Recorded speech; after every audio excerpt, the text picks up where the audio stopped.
Welcome back to the Triton Series Madrid. We are here at the Gran Via in the beautiful Madrid, Spain. I am Jeff Gross, joined by Henry Kilbane. We saw a historic day yesterday, Henry. Tell me, what are you thinking? How are you digesting all this after the second event is completed? Well, history being made here in Madrid, as you mentioned, and it's been really exciting in the sense that we've had a person we've been used to seeing crush over the last 12 months, and then someone that has been attempting to take down a Triton series, So, I mean, I'm excited to be here again for a new format today, short Well, deck. So, listen, this is after the two events. We saw completely different situations. It was absolutely crazy. We saw a 2 hour bubble. Tom Vogel saying would end up in 14th place, but the day before we saw literally one hand, two players knocked out, no sweat, which is sort of what we're used to at Triton. Guys aren't here folding, trying to knit it up, make the money. People they're ramming, jamming, and going for it. So we saw a 2 hour bubble, Henry. What happens we when did. that happened? How does that affect the future of a tournament when the bubble takes so long? Well, we saw once we got down to the final table the immense ICM pressure that were on all of the stacks, between 7 to 15 big blinds. We saw hands like pocket eights being folded, pocket sevens being folded, Yep. some king queens, ace tens of the world. And players ended up making money. Like, look at Voris, who managed to ladder a couple of spots. Look at Ben Heath coming in 7 of 7. Made a couple of big folds, pocket sevens, pocket eights, and managed to earn himself an additional, 60, 70K. Yeah. All of that a byproduct of how long that bubble took and just understanding that, okay, sure, I only have 7 or 8 big blinds, but everyone else is in that territory of, having to go with it and jamming in certain spots they wouldn't necessarily take if they were deeper. And yeah, managed to ladder a few spots, and that's just courtesy of a long bubble. Yeah, I mean, we saw again. It's funny how tournaments work because they're the same format generally, right? In No Limit Hold'em, where this is just how it works. There's a bubble. Things generally, no one wants the bubble, soft bubble. It's not fun. But after that, depending how long it takes, this is how it dictates the speed afterward, how deep the stacks are. But ultimately, we would get to the final table, and the likes of Ike Haxton, Eric Seidel, and of course Paul Pua would make it. And eventually it would come down to the Hall of Famer Paul Pua starting off even stacked with the legend Eric Seidel. I mean, who doesn't know him? You mentioned his first cash, 1988. You probably have seen the guy from Rounders, and we're going to take a look here at the action where Paul and Eric get into it heads up. This is slight separation from Paul. He has the chip lead. We played a few hands, and this is a very interesting hand that took place where we see Paul limp the button and Eric check back with Jack 6. Tell me what happened here, Henry.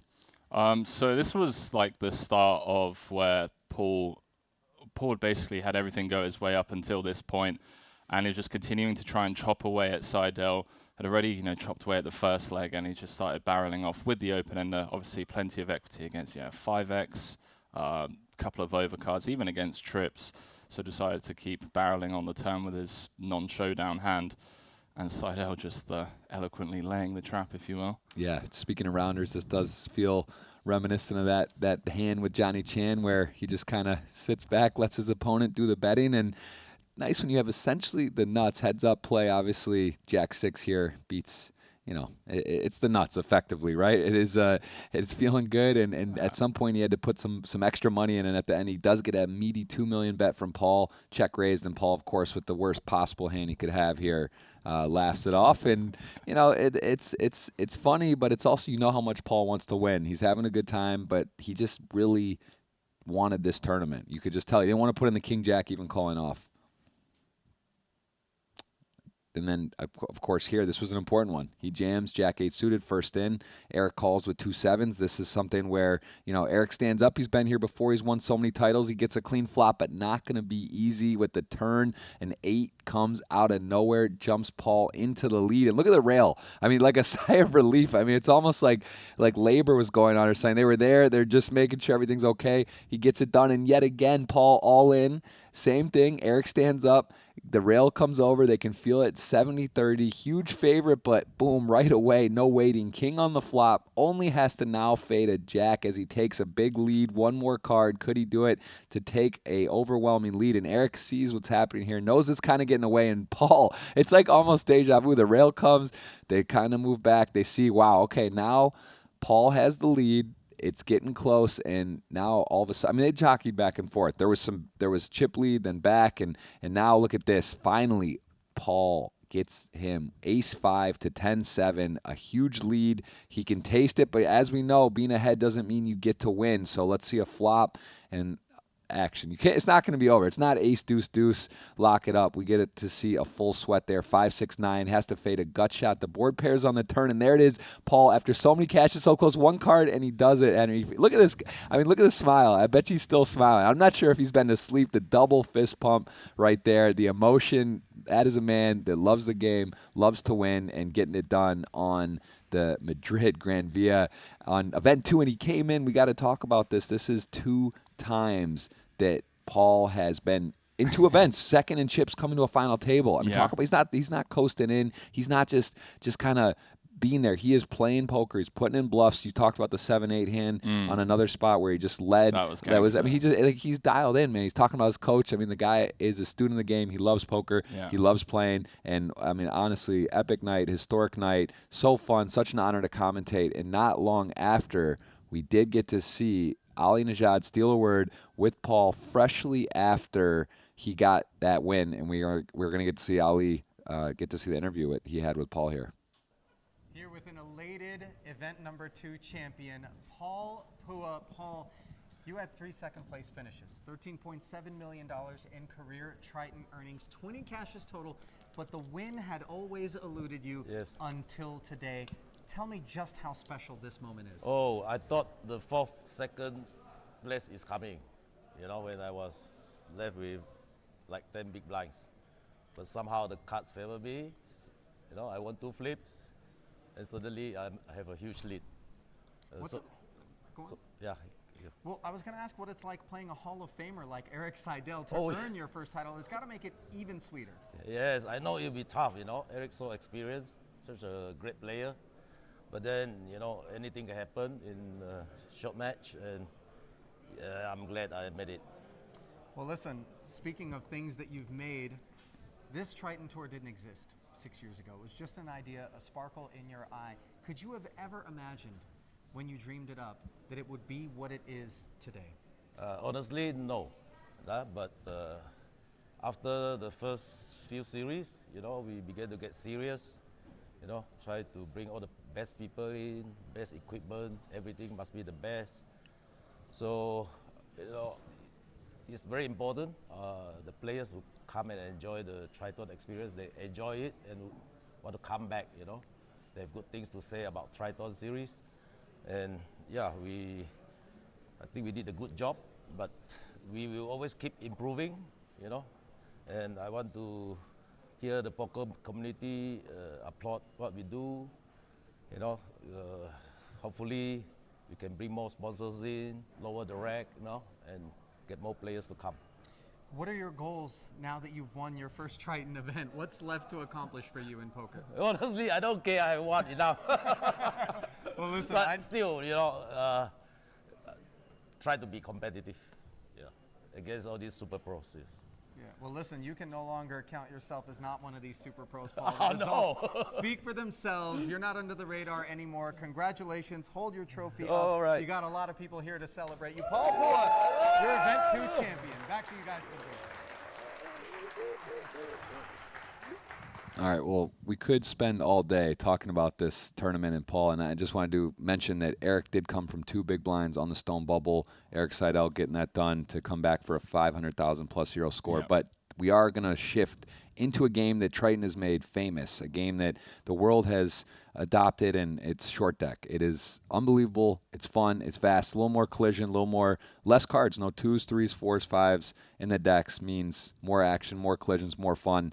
And we are going to be seeing that today. It's a $20,000 euro short deck event. Some familiar faces here. 14 remain. 8 are cashing. I think there was, correct me if I'm wrong, 36 uniques, 62 entrants total, and 14 left. ICM, Henry, we love talking about it. It's a thing. And short deck, it's more important at the end, and because the equities run closer. Could you maybe tell us a little bit about that? Yeah, like you said, with the equities running closer, I think this action is going to be thick and fast, Jeff.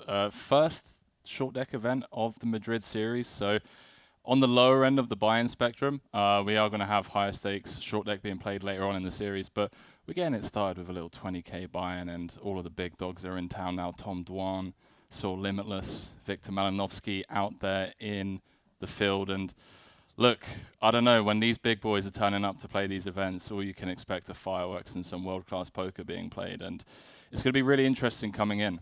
14 left, 8 paid, as you mentioned. A really big min cash as well, 2.5 buy-ins, which is pretty uncommon for a high roller event. So having such pressure on the middling stacks, I expect to see some of the chip leaders able to just really abuse the ICM dynamic coming into this because of how big that min cash is. Yeah, 49,600 euros going to be for 8th place. 9th gets nothing. And as we say, they're still large buy-ins. They're just for the Triton, as we see the escalator type. Yeah. It's on the smaller side. But when you start talking about rebuys, some of the players have been in 3, 4, 5 bullets, and at 20,000, it's very expensive. One of the functions of why I think 2.5 buy-ins for the min cash. But we're going to get to see that bubble play today. We're going to play to a winner. We will see that as well. And honestly, I think that with 372,000 euros up top and 0 for 9th, and we're gonna get to watch. Do you expect the big stacks? Like, is it something where, depending how big separation, can they just be shoving? Like, how much tighter is it closer to PLO? How tight do you actually have to play on the bubble or coming to a bubble? What type of hands would you be looking to maybe fold? How tight? Could you give us a little bit of an insight on that? Well, I think it's very easy to fall into the trap of like getting involved with a lot of hands, right? When you have the deuces through 5s removed, and as you said, your pot odds pre-flop are actually, the value increases significantly. So you can fall into that trap of getting too involved. But these guys, look, they're no strangers to this game. They've played this game before. They know the hands that are going to play well multi-way. They're going to know the hands that they just want to be open jamming with, denying that 30, 35, 40% equity that their opponents have, and just putting the pressure on their opponents rather than the pressure being put on them. So I'm not going to try and sit here and pretend that I would be able to navigate this as well as these guys, but I'm pretty confident that from what we've seen. And I know Triton, we're familiar with short deck now, but for those maybe some first time hearing or understanding short deck, can you tell me about the ante difference a little bit? What is so unique about short deck versus no limit hold'em, for example? How is the ante different here? Well, I think the major similarity to no limit hold'em would be the cutoff versus button in short deck plays very similarly to small blind versus big blind in no limit. Yep. So obviously you have the button ante, or the big blind ante, if you will, and then everyone else has to pay half an ante, which is half of what the button has to put in, and it kind of plays similarly to small blind versus big blind, cutoff versus button. Right. And then again, when you have such great pot odds from early position where you only have to increase and pay half of an ante to complete what the button ante is, it can be easy to fall into that trap of getting involved. And I think that's going to be the major key here, is just seeing people play tight and play their ranges correctly. Yeah, I think the gamble side early, it's just such an advantage to have a big stack here in this format when you are deep in this tournament, because you can really put pressure. And if you're short, you just kind of, similar to PLO, you have to just be tighter. It's such a big mistake, because if the equity is 55-45 on a couple hands that run close to each other, it's a mistake, right, to get in if you're going to bubble. So you gotta, and the fun thing is, though, on Triton, and then with this group, it's not generally something that people are so concerned about. Of course, you want to get that beautiful Triton logo on your Hendon mob, but guys are going for it here. You're not going to see, maybe you're supposed to fold ace king when you're jammed on. I think you don't see that so much here. Guys want wins, guys want chips, and that's, I think, what's so fun is you could throw ICM out the door a lot of the time where guys want that trophy and they want a chance to win. Yeah, definitely. Look, there's one thing getting a Hendon mob cash and having that Triton badge, but this is still real money that they're playing for, and it's not going to just be a case of, hey, let's they're not going to be punting. But just to give you an idea of the equities, as you mentioned, Queen 10 on a Jack 9-7 rainbow is actually a favorite against aces, so it's pretty crazy how close these equities run and how bad a shape you can be in at times. Yeah, it's definitely a game that takes a bit to learn, but once you do, I think you'll understand the beauty of it. And at our feature table, we'll have Silver, Yu, Lim, Wong, and Yap. But, Henry, we've talked a lot. Let's get down to the action. Let's see these boys. Let's get it. Let's get after it today.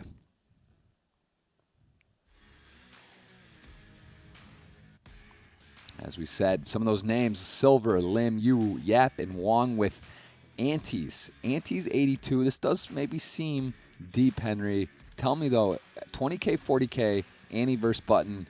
How many antes? What is there? Give me sort of a basic calibration equation. How many big blind does that equate to if you roughly? I mean, this isn't like, it's not the same. It's not 82 It's big not, blinds. yeah, You're it's shorter. good. You got to, this is, I think the general rule of thumb is when you get to a certain amount of ante, similar to the M in no limit hold'em, where you say, oh, if you have 10 big blinds, you're very short. Once you get in that 30, 40 big blind or ante range, I think it's time to move. You can't just be too selective, and this should go pretty fast, I believe. I think this is going to go pretty fast. Yeah, you're going to see a lot of stuff like this where people. The thing is obviously in short deck you just get to play with more hands and see more flops, right? Yeah, Max Silver, someone who has been in the poker world for a long time. Haven't seen him for a bit. We saw him took a nasty one in event one and almost saying why he's like, I should stay away from poker. He is going to exercise his option to put all the chips in with the ace-jack off. And Christopher Wong, ace-9 suited, understands where he's at, says, I'm going to let it go. And Silver has 1.8 million chips at the moment.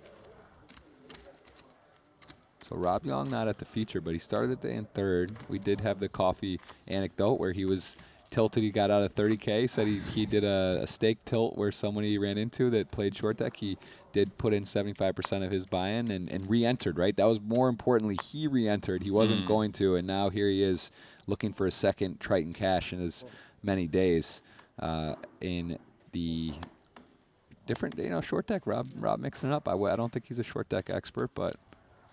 Yeah, I've never heard anything like it. That story is quite insane. Like, just having a coffee turns out to be a pretty expensive one. But hey, coming in today, 3 of right. 14. Or is it? Does Rob get his trophy and he wouldn't have re-entered, and then it's there you go. Yeah, the best butterfly effect. cup of Joe he ever had. Yeah.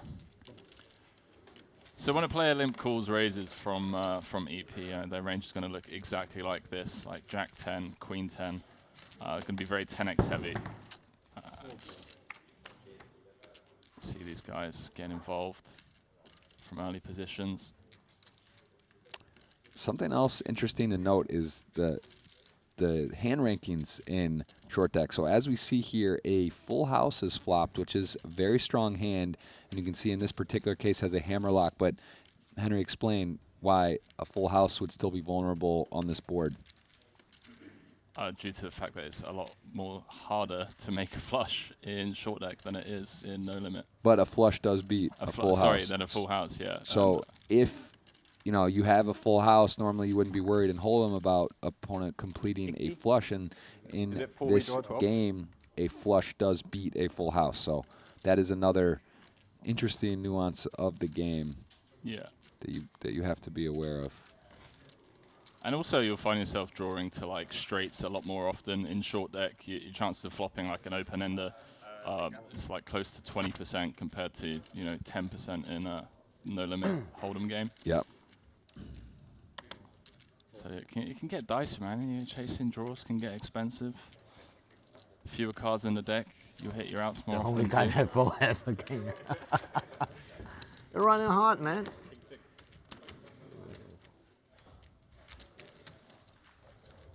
If you were a pure no limit Hold'em player and you're at home watching this and you're picking it up short deck, would you think that it's more,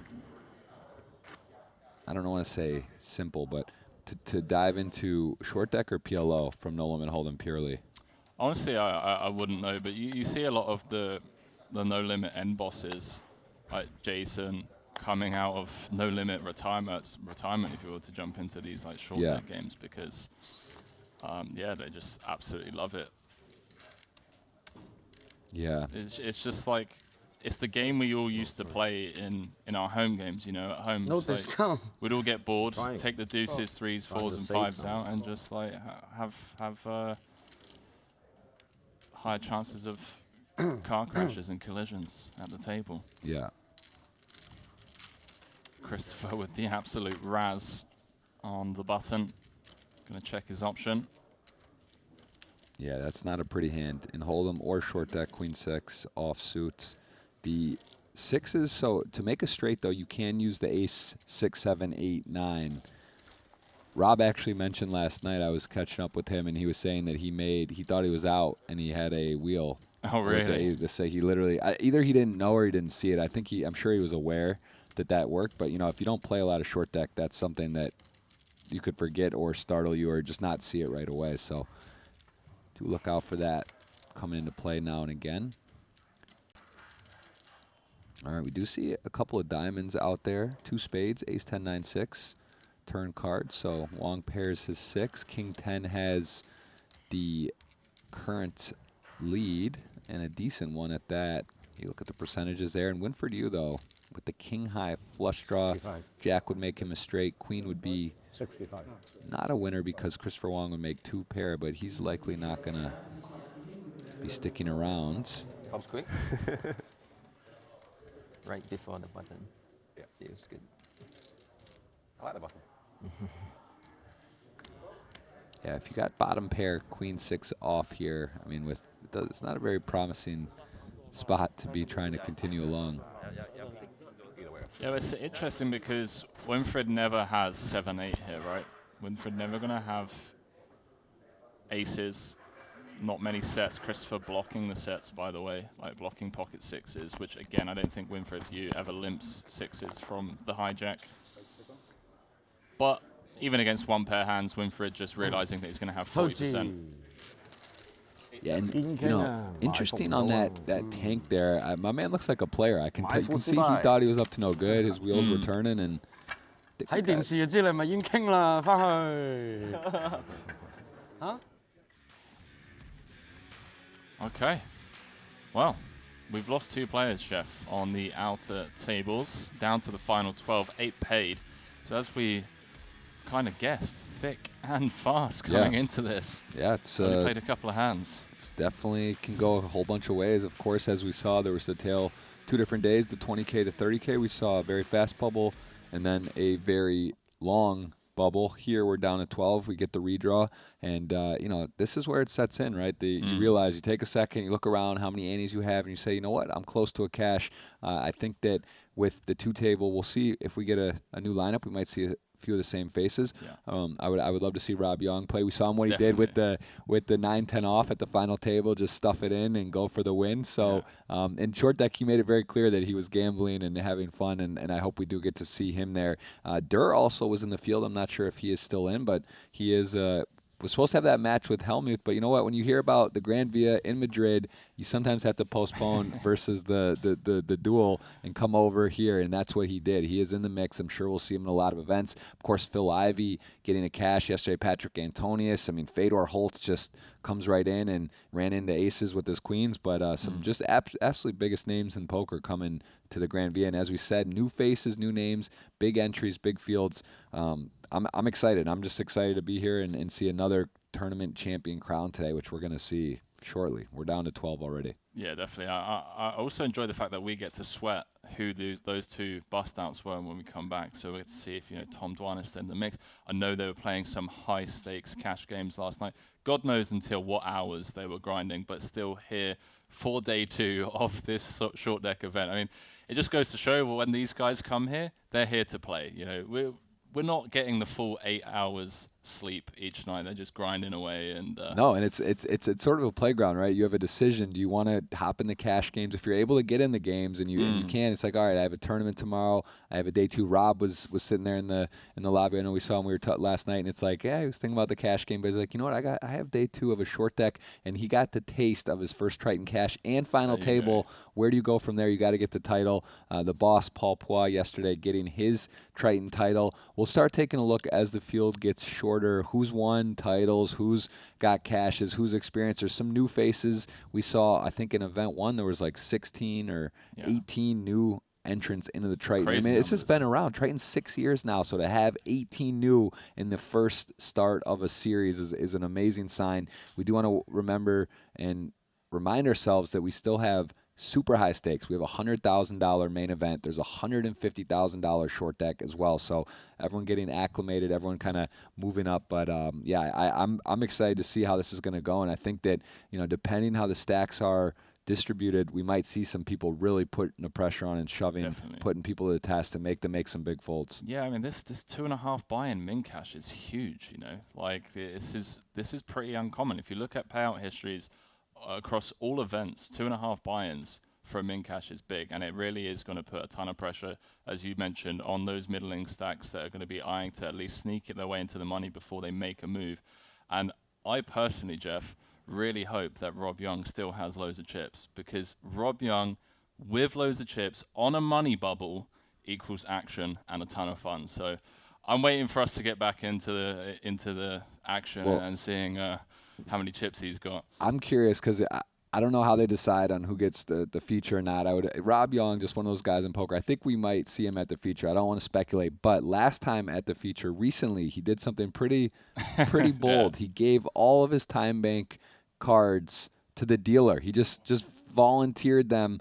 I don't know if he's going to do that in short deck because he might have a few extra thoughts he's got to make in that. But what are your thoughts about the time bank and in general in poker? Do you feel like it's an actual issue, or do you think are people trained kind of now with the shot clock? It's almost like programmed for them to play quickly. It seems. I mean, I've seen no taking personally. I don't see people unnecessarily tanking here, which is a really refreshing sight. No, not at all. And I think that's one of the main reasons why we've had so much success already in Madrid with, like you alluded to, 17, 18 new faces already.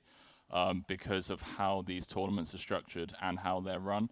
And I think a lot of players, both pros and businessmen alike, really appreciate the shot clock, the time banks. And Rob obviously joking by giving the dealer his time banks the other day. But yeah, the great thing about having Rob at the feature table was you and I don't even have to commentate, because he just, he's always talking. He's always keeping us entertained. Well, listen, if we see him now or we see him after, we're going to see Rob hopefully today. We'll hopefully see some of your favorites. We're going to take a look now at the feature table. We are getting dealt. Look at that. Right away, drawn right to Durr. Makita Badikowski, one of the best. And Sir Watts, look at him. He's a man of many talents. He's in, he's cashing, he's final tabling, short deck, no limit. He's there again. And Webster Lim is an absolute joy to watch. And a new player here, too, that I am not familiar with. Chuntong Xiao in the mix. But look at this, man. This is exciting. Chris Brewer with the chip lead as well. He's had a lot of success in the recent years on the highest stakes. So Rob won't be here, but we got Durr. And he is just right in. Like, he should be playing Helmuth right now in the high-stakes duel. But he came over to the Gran Via, to Madrid. Couldn't resist. They're a fixture in the Triton events. He is here looking for another title. I know he's a winner. I've seen his face on the banners for Triton as a. We can pull up his record, but Makita as well, I believe, has won a Triton title. So let's see who's trophy hunting, who's going for multiple titles, who's going for their first. We're down to 12, playing to a winner in this event number 3, 20K short deck from Madrid. Yeah, I was just taking a browse at Chris Brewer's Hand the Mob. Did cash the 50K in Cyprus, came 6th. And as you mentioned, really is someone to keep an eye on. A very impressive couple of years. He's also, not to remind him of some of the unpleasant experiences he's had in terms of bubbling huge events, but he continues to show up, continues to battle in these high stakes MTTs, and certainly someone I got my eye on over the next 12 months or so, expecting to see him do great things. He's already done great things thus far. 220K out there. Yeah, this is something that is so interesting about short deck is there's a lot more times where it's multi-way. This is not something you see in No Limit Hold'em where you go 5-way to a flop. But this is something, like you said, early people limp in. The price is right. They also have some traps because people squeeze. So it makes it more of a lot of post-flop decisions. And I'll tell you what, you can tell me Jason Kuhn, some of these guys, the best in the world. But when you start talking about 1, 2, 3, 4, 5-way to a flop, multi-way with it gets pretty tricky, right? You gotta really, there's bluffing, there's blockers you can really go with, and there's also it's tough. Certain times you have a pretty good hand, and you gotta wonder if you got someone flopped a set, if someone's got a massive draw that even has your hand behind because of how the card removal for short deck is. So it's just a fun game. It's really fun to watch these guys play and how well they think and how well they approach these different spots that are not normal. Yeah, Chris, maybe with a little something up his sleeve here. Webster limping from the hijack. Brewer on the button, checking his option. Going to continue with his gut shot and 3 players behind. So maybe just realizing early on here on the flop that Webster's going to be capped to 1 pair type holdings. Never going to have ace-king, never going to have aces or kings. Hands like ace-queen, ace-jack suited, most likely going to ISO pre-flop. So curious to see how Brewer approaches this on later streets if checked to. Wow, and Watson with the queen 10, peeling the gut shot is a bit, maybe he's got the heart in his hand. You think he has some other plans to bluff hearts as well? I mean, in a multi-way pot, when the heart comes, you could easily feasibly have a flush draw, right? That seems like a part of his plan, I would think. Queen of Hearts a relevant card here for sure. And also, again, just going back to the pot odds and the implied odds that you're getting, Jeff, you know, you're having to call 75K when there's 380 out there already.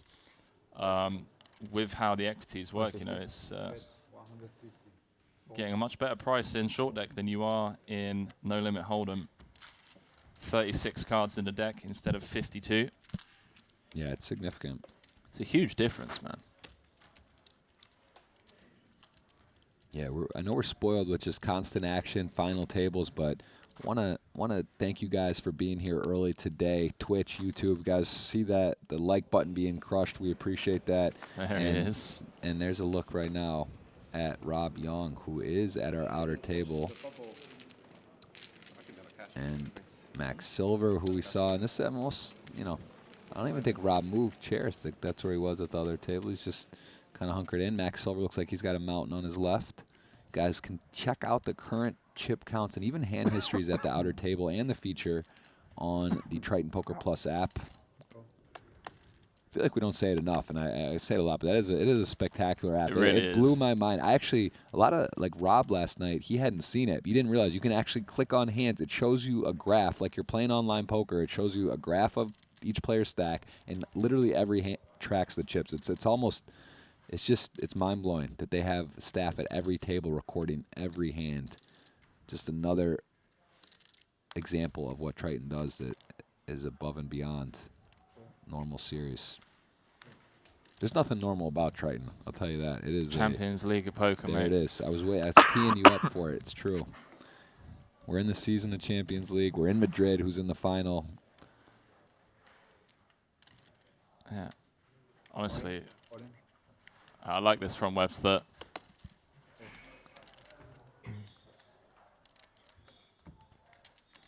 Oh, apologies. Tune.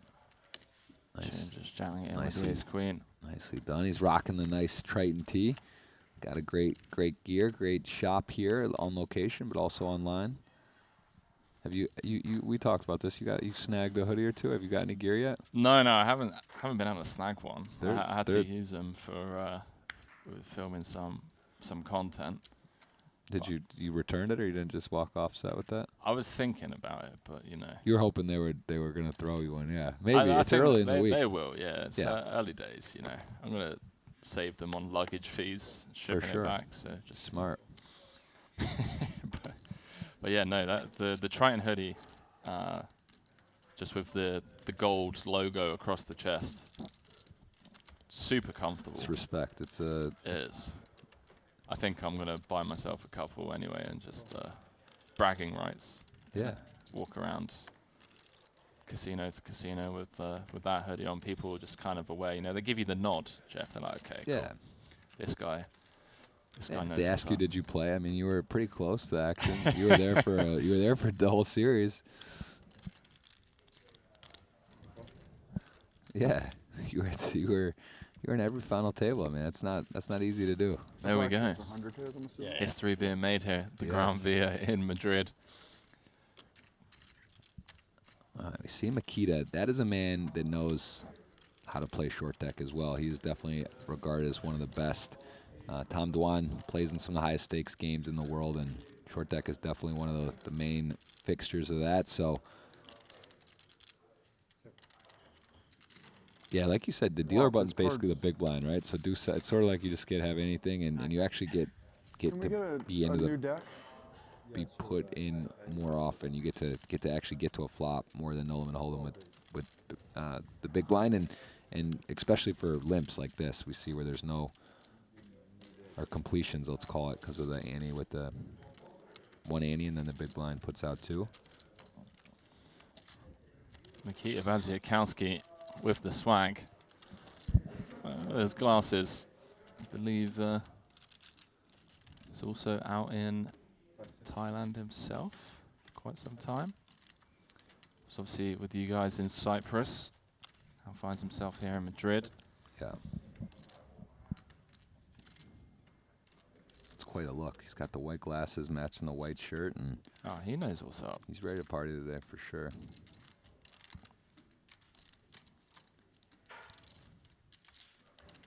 Yeah, so Chun gonna flop the missionary here, top and bottom, and Brewer and Dwan have a gut shot. Chun also has that key ace of clubs, although I just feel like flushes don't hit really in short deck. It seems like they're so far and few between. People thinking, people taking their time. Everyone's got a little something here, but that is the case in short deck where Yeah, Tom with the open end decides to run it. Any 6 or 10 would give him a straight. wow. And if you're Chun and he's on the big blind, I mean, you have 2 pair here. He didn't raise. You know, you block 7s. What do you think Durr would do with jacks pre there when it's checked, when it's limped around in his stack? So I started thinking about hands he has that you're super worried about, right? I mean,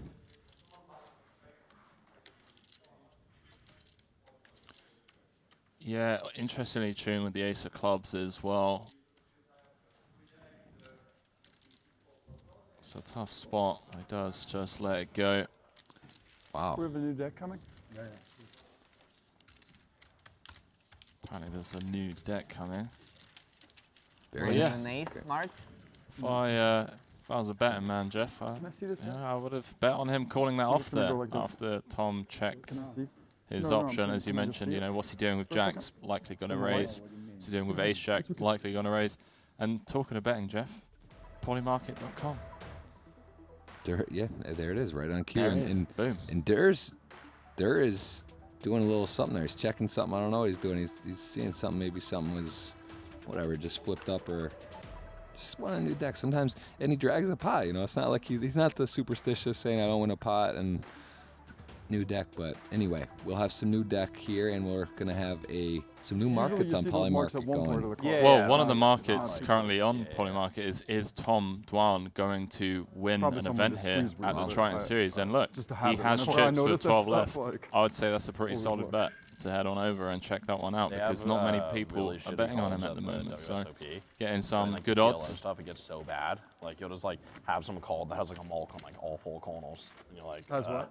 It just has like a mulk on like every corner because it's just like so crappy. It just like so you just have to get a deck change like every orbit.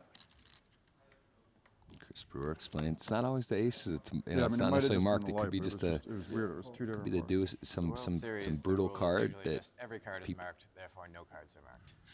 Yeah. yeah, that's true too. It can go I full still remember circle. like 13 left in a tournament when I had the bracelet bets, and the dealer threw my card where the other guy could see it. Right. So I'll tell it after the hand if I'm still in.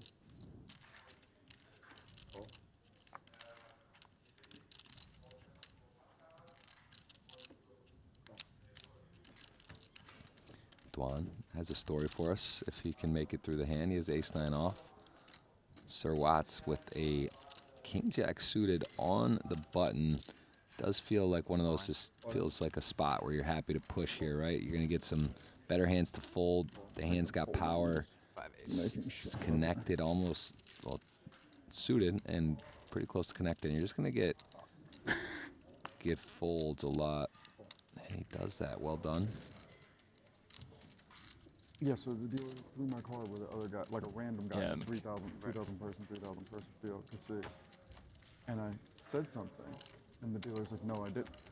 Yeah, you can tell a lot. And then the 4 came over, And the dealer's just like, no, I didn't. And the floor like wanted to agree with him, and then kind of like realized it was me, and so like didn't, you know, I had like said nothing for 3 weeks or whatever. But it was like a random person couldn't have gotten a new car in that spot, No, for sure. which was just insane. Like the dude had, you know, I don't know if the guy had his eyes open or not, but it had clearly like gone in front of his face, you know, like. And the dealer's like, I didn't, and he said he didn't see. Like, there's 12 people left. You know, he's probably telling the truth. He's got no incentive to lie.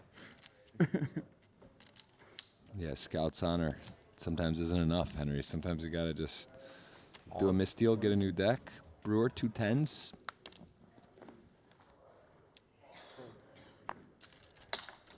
Brewer was the chip leader, or one of them. He's right in there. Yeah, because whenever I have that, Let's take I a would look just at our flip the card Triton up, Poker Plus Yeah, app. yeah. Take a because look. it's Or no, I like- think, let's then, see. Then they basically, Wow, you know, all in a cool, the Jeff. only option is to say like you're pulling a crazy angle or like give you another card. Against right? one of the And bigger I'm stacks, like, tens I do this like, Behind every few days, like, in equity, currently ahead. Webster Lim gonna have to There's a lot catch of up. the inexperienced dealers, and I think they like take it personally if you say they made a mistake. And it's like, dude, like you're dealing cards all hours every day. Like you're gonna make a couple Huge pot mistakes here. here and there. Yeah, It's this not a is big deal. massive. You can see Ace Well, King the actually a crazy thing is, like, favorite. looking at cards, Ace King like, suited. The crazy And thing a is, like, you know, flush that is a rare sight is now 13 I would've people left in the preferred a tournament, reasonable 3,000 spot. It tournament, is slightly got a different flush than, draw, you know, 2 cards to come, 500 tens in the lead at the Right, moment. A little bit of money on the line here. Well, And And also just that is a welcoming card for Brewer, who probably your average person makes would a tell you straight. it's yeah, from 55% all the way down to 18. 13 left, I'm not so sure. Heart and heart alone. Wow. Oh, Wow, what a grim river. Webster I Lim. call out a card. I don't know how often, like, whatever.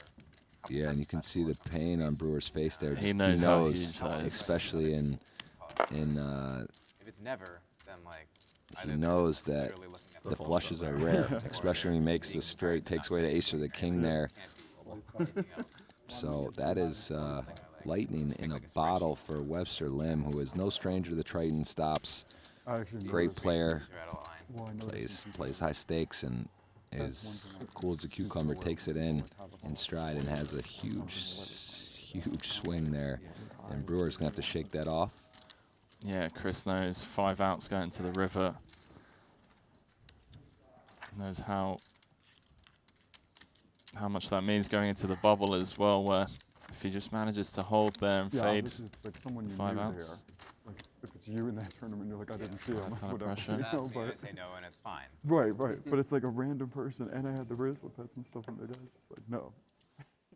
And we see an exit here at the outer table. Looks like Max Silver doing the dirty work. Christopher Wong is going to depart, and again, could tell his spidey senses were on in a couple spots. Sure, we'll see more of him. Looks very competent player, and it's not fun to bubble. But the good news is this isn't fly across the world or come over and play one event. There is an option for many. We are early on in What this happened last time? series. He went all Brewer in, he now called? all in. Yeah. The ace 10 under the gun. King queen off, gets put in the bin, and picks it up. No showdown. Little rebound after losing that dramatic river card to Webster Lim. Ace king suited to 10s. 11 left, 8 paid. 2.5 buy-in min cash, 49,600. See the numbers slowly increasing across the board. Welcome to everyone joining us for event number 3 here, the Gran Via Triton Madrid 20k short deck Ante-Only event.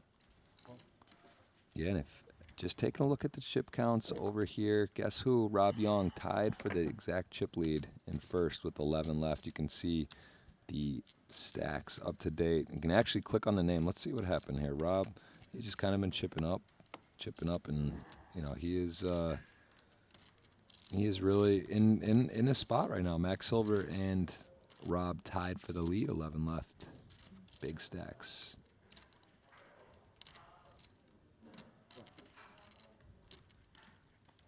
So what's limping in? Webster Lim coming along for the ride. these stack sizes are vulnerable. Look at Makita, Brewer, kind of have some jams in a lot of the ways they're going to be playing, or just coming in for a flop. This is, everyone's kind of connected here. All the 9s are out. Yeah, even getting 9-1, Mikita Bazikowski just aware that his hand multi-way. It's going to be tough to navigate. Going to be dominated more often than not, and just decides to pass up on the somewhat appealing price he was being given. Yeah, Webster, fresh off that heart flush, sees another opportunity for a flush, and he's got a whole lot of chips now. Sir Watts can't like 9s. And Brewer, though, hits the top pair with the weakish kicker.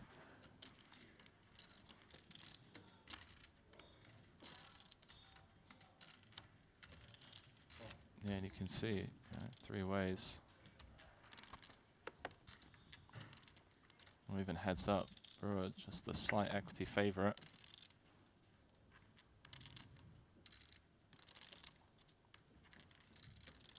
Yeah, so Webster has a decision now, 380K in the middle. He just has a naked flush draw, and we can see Brewer with just calling there.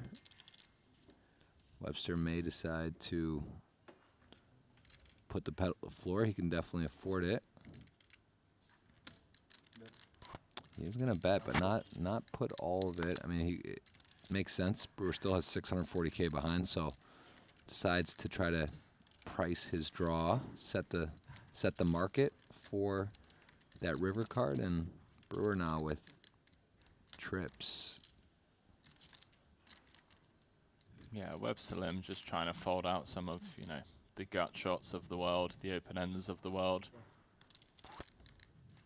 Yeah, call makes a lot of sense. If he's up against a hand like Jack Queen, the 9, he protects, and he is also, he's kind of walking the dog. He also has a weak kicker on the king, but he's definitely, I don't think he's trying to go anywhere. He's just letting Webster tell the story. Yeah, losing to 2 hands, king 10, quad 7s. And now chopping with hands if he were behind, if he was up against king, queen, king, jack, which is pretty unlikely given that Webster just limped pre. So Webster going to use a time bank. Think about the situation. Think about what he can represent, what his opponent might have. He obviously does not feel he is winning with Jack 8 here. So kings and 7s a jack kicker. And if his opponent doesn't have a king, it's going to be kind of hard to call, but he does go ahead and wave the white flag.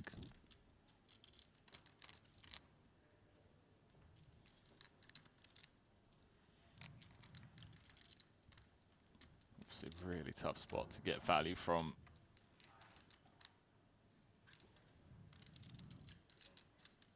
Like, do you just bet third pot, something around 200K, 180K? Just try and get a crying call from a hand like ace 10. Is Brewer sticking around on the turn with, queen jack, 8-9? So it'd be somewhat unlikely. Did you follow all the rain stuff? A little bit. I meant to watch the podcast, but I can't fucking bear watching it how long. Wasn't it like Doug Polk's too? I never watched any of the long podcast things. Just kind of heard the clips or whatever. Was there credible stuff, or because the claims were really big? Yeah. There's no concrete evidence or anything. I don't know. No pressure if you don't want to chat about it on stream. But Yeah. I don't know. was it to me it sounded like circumstantial was decent, right? Yeah. I'd say there was enough circumstantial that there was absolutely something going on. There's a little too much smoke kind of thing.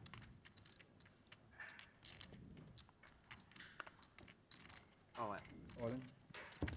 So Watts in conversation decides ace 10 off is too much hand to let go with his stack size. Although the bubble looming, you can't just fold, but he's gonna have a customer here. Chuntong Xiao is wasting no time with 2 queens. Gonna go ahead and put it in, but A lot. It's it's 60-40, a little different than Hold'em. Queens to ace 10 off, a little a snap more call, I feel like bang you for your have to buck see with that. the overcard to a pair. Oh, wait. So Watts knows he's not in dire straits. Hard to make a straight though with the queens. Looking for that big old ace. And how Hello. about two of them?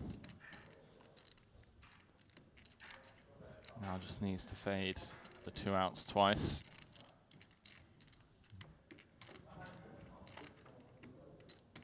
Oh, 40, I think. that'll do it.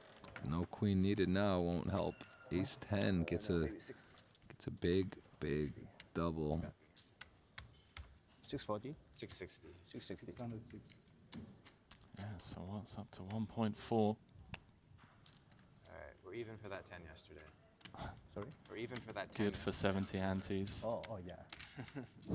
Short-term memory. Chune's like, oh wait, I put some beat on you. I didn't remember, but oh yeah. Very big. Yeah. Fail, man. Very big.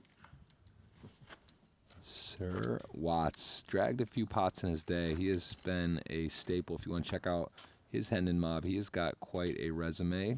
Been doing it for a long time. He's won the PCA main event, I believe, some other major titles, and he is also a Triton regular, having some big scores in Cyprus just recently.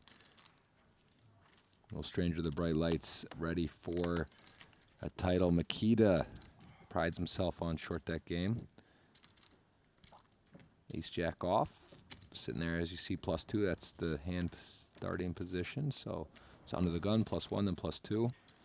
Yeah, when you talk of longevity in the game, Jeff, someone that has consistently crushed it, not just live, but online as well. So Watts first recorded cash back in 2006. Raise to 650. A ton of accolades online as well. One of the best to have ever done it, and still competing at the highest level. Great to see him showing up, playing all the events. Batsiakowski with the jam for 30. 32. How much do you have total? 670? 670. And look at this. Dwan in the tank for 37 antes. Yeah, it's such a pretty hand in short deck, but He just knows. He has a great understanding of the equities, obviously. Yeah. Against Ace Jack, they're flipping. yeah, he knows it's a bit of the just 40. it's just for his stack, and they're 2 off the money now. 10 remain, so How did someone bust there? This hand? 5 seconds. 10 left? I fold. Poor Wouldn't Tom. you call if there is no person bust? I mean, I just don't know. I don't know short deck tournament stuff. Like cash, I'm supposed to snap. I'm assuming you're tighter there than in cash by a bit, but I don't know. Yeah, definitely. Okay. Uno hơi to mà. Oh, I love that. Just the absolute pain there from Tom. It's just like, cash, I'm supposed to snap, you know? Yeah. I mean, again, his stack. He's in a decent position to cash. Calling there would put him on life support if he were to lose. So big pickup for Makita. Even though he is the shortest, it's very tight. Anything up for grabs. We appreciate you guys watching YouTube, Twitch. Please say hello. Tell us where you're watching from. Hit that thumbs up button if you're enjoying the coverage, if you're enjoying whatever, the sponsors. You know, it's anything you're enjoying. The players, give us a thumbs up. Let us know how you're feeling, where you're watching, and we're here with you guys to a winner today. The other table. We're having some fun, and we're learning as well, because, you know, short deck, I don't it's really like know NFTs, the Henry. ICM If someone shit, so tells you they're a normally my short deck thing expert, is like, okay, I'm not first sure. Try I'm to just not sure. think You know, through how it's- someone else is playing. Then, am I at least winning chips? And Yeah, then, how does this ICM shit apply? Yeah, at least winning chips is a good one to know. And yeah, I got stuck somewhere around the I think I'm winning chips, and then I was like, I guess that means this should be a fold. So here's one more way to go about it. Yeah, that's about my tournament strategy. The boys discussing strat at the table, Jeff. Yeah, I mean, look, it just shows you there's Durr, who is a very accomplished player, very accomplished short deck cash player, plays a ton of it, the highest stakes in the world, and yet he's saying, It's their last I line. genuinely, yeah, he's like, I don't know actually here, right, in tournaments. So it shows you, like, he's played them, he knows, he has a general idea, but he's not positive, and don't beat yourself up if you're watching at home, maybe learning or recently have gotten acclimated to the rules. And we find ourselves in Hold'em all the time in spots and situations, and it's close, and you have to look up or talk about. And here we see cutoff versus the dealer button. This is essentially small blind, big blind, as you mentioned earlier. So that's a good way to kind of calibrate the games as well. And this is a tricky spot if you're a Sir Watts, because you know that Tur can really be shoving fairly wide, and he. Always white close. Calling off though, But you always again, white the equities close. when they're so close, he should be pretty tight. This is very borderline, but it's also very strong. Yeah. They've been having nice conversation though. You know, I think he might get this through. They would have the same hand if he were I to feel call. like the flop you had was actually improving your Yeah. equity. I might be wrong, You but hit the nail on the head, I think Jeff. nah. I'm like 50. Cut versus I'm like button. 45. I'm like pre-flop. 45. Yeah. Free. Analogous, like you were similar improving because you're to also having a small line gotcha. versus big. Yeah, the gut shot's nice. And Hold'em. But he has 12 outs on the flop. Because I don't have 10 halves. So. It's probably No, about the actually, same. if he's having 12 outs, then it's not good. Yeah. Yeah, that's what I was thinking. I thought he was like 60% flop. Yeah, Calling right. obviously was great. Oh, yeah, definitely. Fun. Yeah, but shoving. I don't think I'm shoving super wide there. A bit, but not a ton. It was painful. It was the first time I made like a shot. I don't know, it's kind of disaster for both With of like us, right? an Like, at all. It just gets if you're, unless you're like way down. Okay. Probably not actually close, but I have no idea. Fucking win that one. Sir Watts Unless I'm also saying I have shoving no way too idea. I much. mean, it shows you, like, again, these guys genuinely have a very good feel, and they know roughly, but you know, if you plug it in and try to figure out the exact answers, it's a work in progress. A lot of these players, not their first game, primary choice, but it is a game they play more of, and realize on Triton this is, it gets close to 50%, if not more, of the distribution, I think, on the tournament spread, and there's even 150K short deck at the end of the series, the last event. So Main event, yeah. no, the main I think is 100, and they have a 150 Oh, wow. even. So, 1 million. Love that. and to give the other side of that, the PLO, there's one PLO event only, and it's a 25K. But I think I mean, there's talks of it. I think, you know, PLO with Ante, it's fun. It's becoming, it's a popular game, but for whatever reason, the PLO hasn't quite hit on the Triton as a fixture, but they do put it in. There has been some, and Skating after he called that quickly. I think it will get bigger over Yeah. the next 6 to 12 months. yeah. Much more High stakes PLO MTTs becoming more and more of a thing. There's nobody busting on the other table. There is a 4 big stack and a Winford. Winford is not the person to be likely busting bubble. He's a tough guy to beat in a folding contest. Winford, you. Unbeatable. This is a funny stack thing. So the boy's not happy that Winfred's got the chip lead don't on the have a out single table. ball. Nikita, you got like Average. 750 or something? Well, I something think they're like that? saying he doesn't have the chip lead. They're Roughly. saying he Seven, just yeah. He's he got No, one he's- now. he knows how Oh. to get in the money. He's plays it close to the vest, Oh, right, Short okay. I don't stack. even have anyone close to average. which is a compliment because that's, you know, it's basically saying he understands ICM and he's not just going to punt it in Yeah. for a gamble. But we do see a lot of that as well, where there are guys not you know, that go for it. So that's what tournaments are fun. Everyone's not doing the same thing. You know, some are on the different sides of the risk tolerance or the strategy, you could just call it, and how they approach that. Price. How much is it? And here, I think I have a call. 375. Nikita. Too off. I can't believe you right now. 690. 690 25 behind. Brewer sort of talking it through to Makita as he's counting his chips and basically telling him, look, man, I got a real hand here. I think I have to call. That's 690. She's so cool. She's from Maestro. Right behind. She like ran all Yeah, I think. Oh, the, so on point. I think one off I might fold. But Good luck, boys, on their backs. Sorry, I guess my bad. And I Makita. guess I'm not folding for 25k. Yeah. And yeah, you can see It's a just good how one to close, see. Jeff, these It is a equities nice run. one You to see. mentioned it earlier on, similar to Oh, PLO. nice one for me to see. 53.46. What's leaving at 25k back in case? there's a Yeah, so falling Brewer, or you know, whatever, Rast will tell you casinos are built on slight edges. This is a slight edge, but does make the call, does cover his opponent as Raise it well. 2/3. Starts with an ace, so he likes to see that. Jumps him up to over If, like, 70%. if they had like a three-way all-in or something.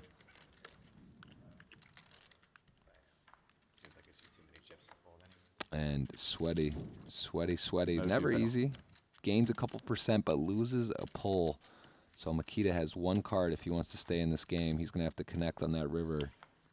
And Nice. it is not. Brewer holds that one. Makita bows out short of the money. And now we have reached the true bubble.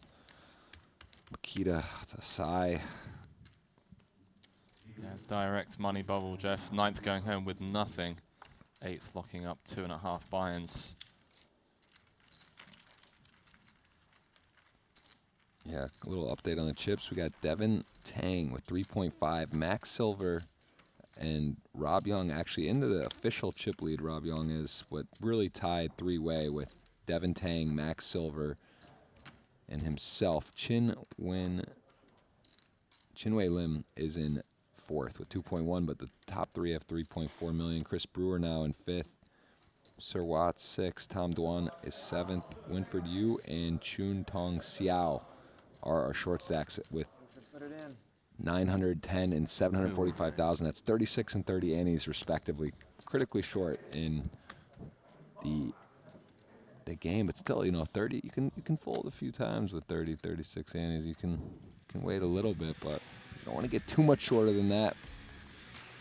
Yeah, I think this is going to take some time, though. Jeff, I think we may have not quite as a lengthy bubble as yesterday, but 39 antes is good enough to stick around for, you know, a while and hang in there. Yeah, if you want to check out the Triton Poker Plus app, we welcome that, as well as on the socials. Triton Poker, you can check on Instagram, on Twitter, take a look at the content, some of the winners, the interviews, the highlights. There's a lot going on the website and all of the socials for Triton Poker. And of course, we are at the Gran Via Casino here in Madrid. Henry, we're live. If you are in the area, you know, it's a great venue. It's a great city. It's a great place. But you can also get all the action across Twitch, across YouTube, across the highlights of the socials. So Yeah, it really is a great place to catch up with all things Triton. If you have not had the chance to So you just do it like every watch orbit? previous What? streams, You just do that every orbit? Yeah, I It's don't like, know. the biggest hands, Super fucking weird. Is that every over orbit on that Instagram, happens? Twitter. To move a person? Every orbit? After one orbit, we I'm randomize, so ask Siri, give me a number 1 to 5, and that number of hand without disclosing it, then I will take I said a big blind, but I'll take the under the gun and I will yeah. take the, But then do you do it again after the next orbit?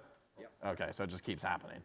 All right. Yeah. No, I mean, it's a fair way to do it. I just was trying to figure it out. Some interesting things coming from the floor there, Go on. Lucas. So basically saying every orbit there will be a change. Wow, snap call. This could be bubble over. Tune just snap calling Brewer's jam. Making so many chips. Tom with a card that I've been making so many chips. Is there an all-in over there? 10 by jack chance? clubs. I mean, how he's just. Am I allowed to ask that on the bubble? Yeah, right? Or no? I'm not supposed to? You're not supposed to ask that, or you can? Okay, I'll just fold. It's okay. It's not a big deal. It's probably a fold anyway. Are you allowed to They're ask? getting familiarized with the tournament rules. 2 for 2 can't call them these. No, I said, I don't think they have to answer. like, am I allowed to get up and see if there's an all-in or whatever? You're allowed to? In the middle of the hand? I mean, no, you can stand up if you want. You can stand up? Yeah, of course. Okay. You're on your own. Whatever information you can find, I don't think Aces? it's going to tell you anything. I have Jack 10. Oh, but yeah, aces. Oh, I guess that's why you leave the chip back, because then no one knows you're all in. That's probably why. I'll take it. Oh, no. All right, so Flipping. again, super close here. Flipping for Fumble 50K. with a 10. I don't know. He's guessing. but- Guessing based on Not what too he long said. ago, we saw Chuntong Xiao getting queens to ace 10 off for Sir Yeah, Watts I'm doing and queen lose. 9-8. This I only time, got 10. again, a favorite, but this time much Yeah, yeah. less of a favorite. This is a classic flip in short deck. Two welcoming hands to see the start, and look at this, queen Jack 9-8. 10 Wow. is now a 2-to-1 favorite, just about 2-to-1 favorite. Brewer picking up additional outs on the Queen 9-7 Rainbow. Any King Jack 10-8. And GG's. that's it. Dead on the turn, Jeff, and well, Yeah, 10-9. what was that, a one-handed bubble? It looks, yeah, this was definitely not a. It's Yes, I been was flip making flopping. We had a short, long, short. As we mentioned, short deck, thick and fast action coming to your screens live from the Gran Via here in Madrid. Chris I don't know, Brewer I'm tilted about the 10s anymore. bursting the bubble, announcing he's no longer tilted about the 10s. And everyone guaranteed 49,600 euros, Jeff, with 372,000 euros up top. Yeah, big jumps coming up. The big first prize. Everyone will be happy to see that 2.5x buying cash on their resume, but a lot of work to do. I mean, fifth, you start getting the six-figure club, and all the way up to 372,000 euros. So, Rob Young, chip leader. Rob Young, chip leader. Hello. Hello. We're just going to be able to sit back and enjoy the ride because Rob Young with the chip lead at a final table in a short deck event after coming in hot themselves to this 20x, series But with I'm his saying, see, first what's funny final is, like, table. As like the chip leader, Triton. like someone just spiting you, you're like, well, fuck. What do I do? Like in Hold'em, it's a little bit weird when somebody doesn't care about the bubble, but in short deck, it's just like, hey, you're just playing a different game. Yeah, I mean, it's Well, nuts. there were people that didn't spite any, and it was like a mistake. Like you need Yeah. to take, whether you want it to be 10 to 1 or 20 to 1 or 30 to 1 or whatever, 15. You got to take, like you got to draw a line somewhere else. Yeah. Yeah, all that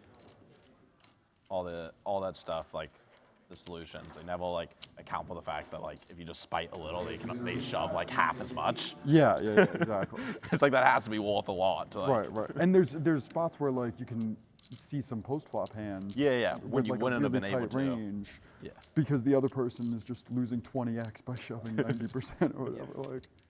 Still 25K. I'm digging the strat talk here, man. This is, a few extra, Yeah, there was one guy that things we're getting. just like didn't matter if people spited him, he would just keep going, And then obviously he like went on a massive downswing. Funny. Nah, yeah.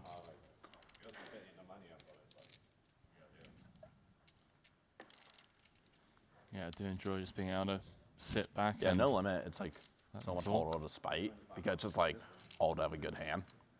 Well, but no limit. There's spots in short deck where the chip leader, if it's on the bubble and the bubble's big, can shove like really close to 100%. Yeah. And that if you From like any position. right, and then Yeah. if you spite very small, all of a sudden they got to shove like 60%, Yeah, and it's just for a sure. huge equity difference. Like, But I'm saying like no limit, like one that happens less than two, even if they shove any, it's like you still just have to have like ace jack or something. Like you just gotta have something pretty good. yeah, I mean, but to no spite. limit. There's like, it's not spite if you have like a Yeah. jacks or something. Yeah, You're, like, yeah, exactly. Super happy to call versus a wide range. Little fact for you, Henry. Winford, you as the current reigning short deck champion of the world, I believe, taking Yeah. down the Cyprus 100K for 1 million US All of it. Up on the bubble. dollars. So he is actually a two-time Triton Hard move. tournament winner we made and it just got one Going the recently. money, yeah. So Yeah. And you still shove 4, oh yeah, I guess Glad to 40 something antes. have him at the table. It's one of my favorite players to watch playing short deck. Ooh. Come on, man, I can't be light after you just talked about spiting me. I just have to have it.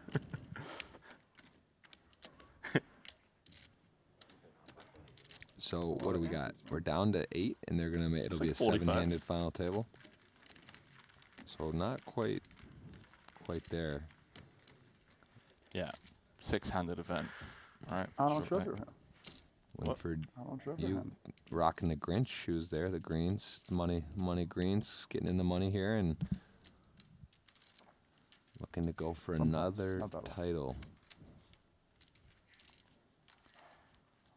A lot of people tuning in, Jeff, from all around the world, responding to your question a few minutes back. Australia, Mexico, Asia, South America, Europe, Southeast Asia. 1,600 of you on Twitch, and just shy of 2,000 of you watching on YouTube. I'll make you the same promise as yesterday, boys and girls. If this video over on YouTube gets 500 likes, Jeff and I, Ali, Brian Rust, be back tomorrow bringing you more high-stakes poker for free. So go ahead, hit that like button, and if you haven't already, subscribe to the Triton Poker channel. It really does help us reach new people, help grow the game, reach a wider audience. We've already had 2,500 subscribers the first 2 events. I appreciate the love, boys and girls.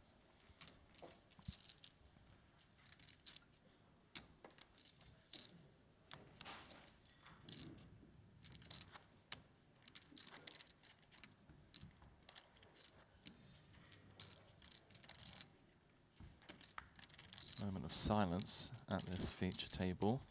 Boys have been chatting away. In the money now. All in. Chris Brewer getting saucy. I mean, he was after that hand, that heart on the river. He was in dire straits, and now he is 3 million and just pushing the action.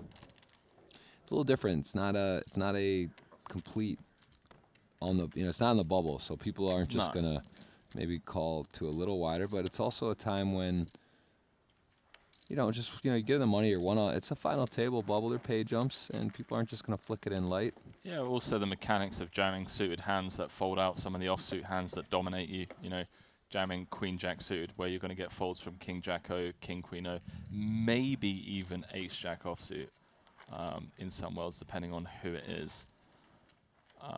And yeah, big wins. Going to have equity against hands, or enough equity against hands that do call. You know, Ace King, even against aces. What's your short deck? Are you thinking about playing some WSOP events, or would you play a live short deck buy-in right now, or not quite? Right now, no. I mean, look, if Rob flicks me in like he did, that's still the craziest story ever. And if Rob goes on to then win this, right, like butterfly effect of meeting that guy in the restaurant. That guy might get another shot. That guy might be. I bet you he's on the rail. I hope he's at least railing Rob. You know, I hope he's at least here watching Rob's run. That's the least you could do for a 15K. Maybe at the cash desk, the guy just turned around as they were both rebuying. He's like, "Yeah, do you want to swap 5%?" That's the real gangster move, right? That was sick.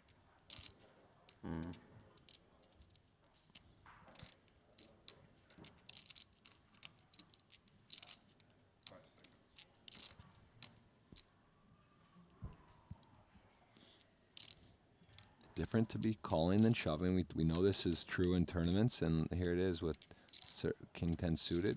Very playable hand, very strong hand, but Brewer's been accumulating chips nicely without being at risk. Does he want to call off here when he is likely not ahead, but it's just still such a playable, pretty hand that has such equity against the majority of hands, but ultimately he's going to really think on it.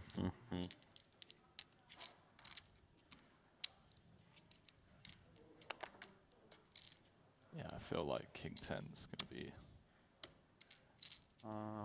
fold. Dominated a bunch.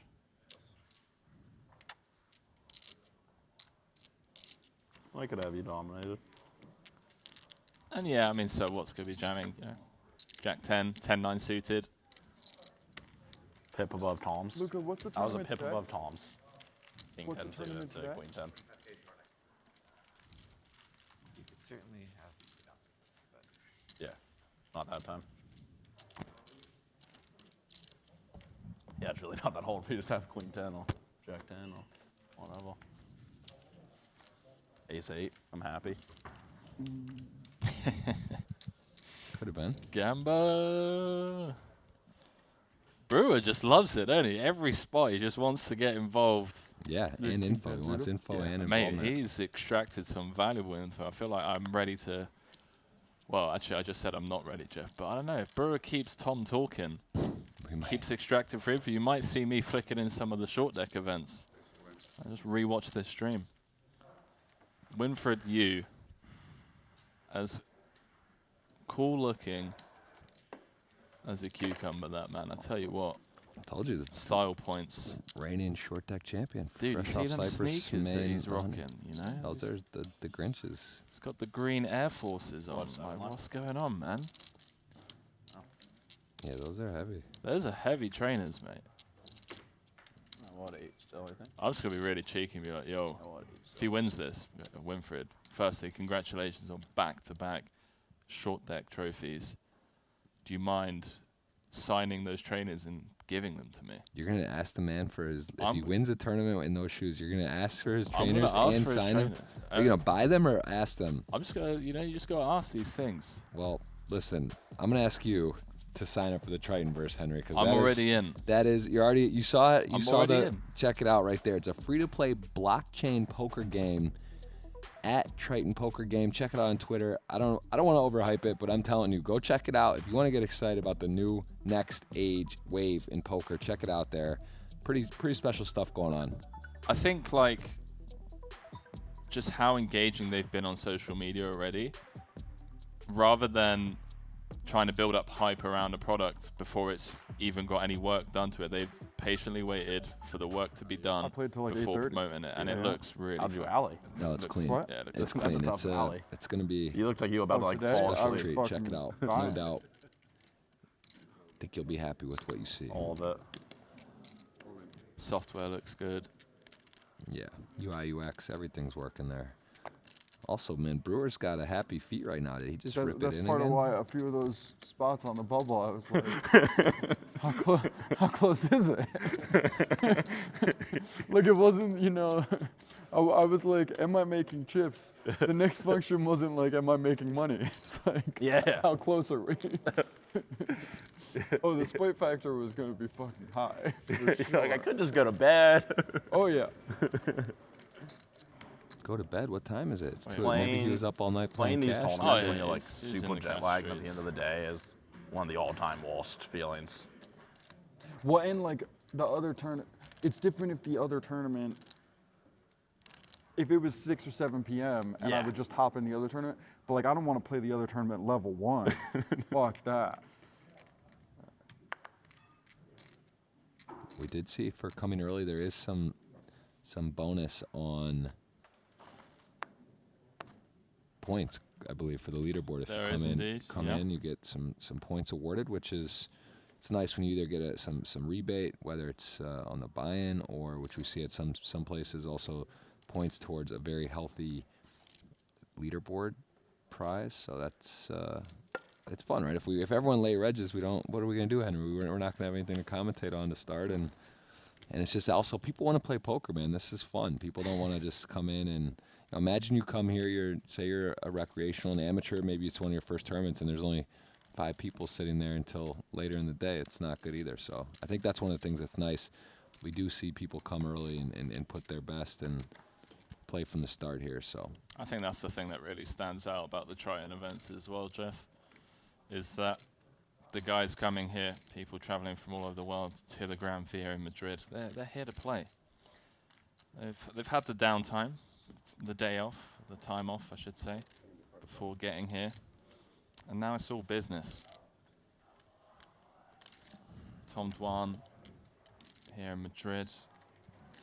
Victor Malinovsky, Limitless, also showed up today. Obviously had Sir Watts on our screens several occasions already in the first 2 events.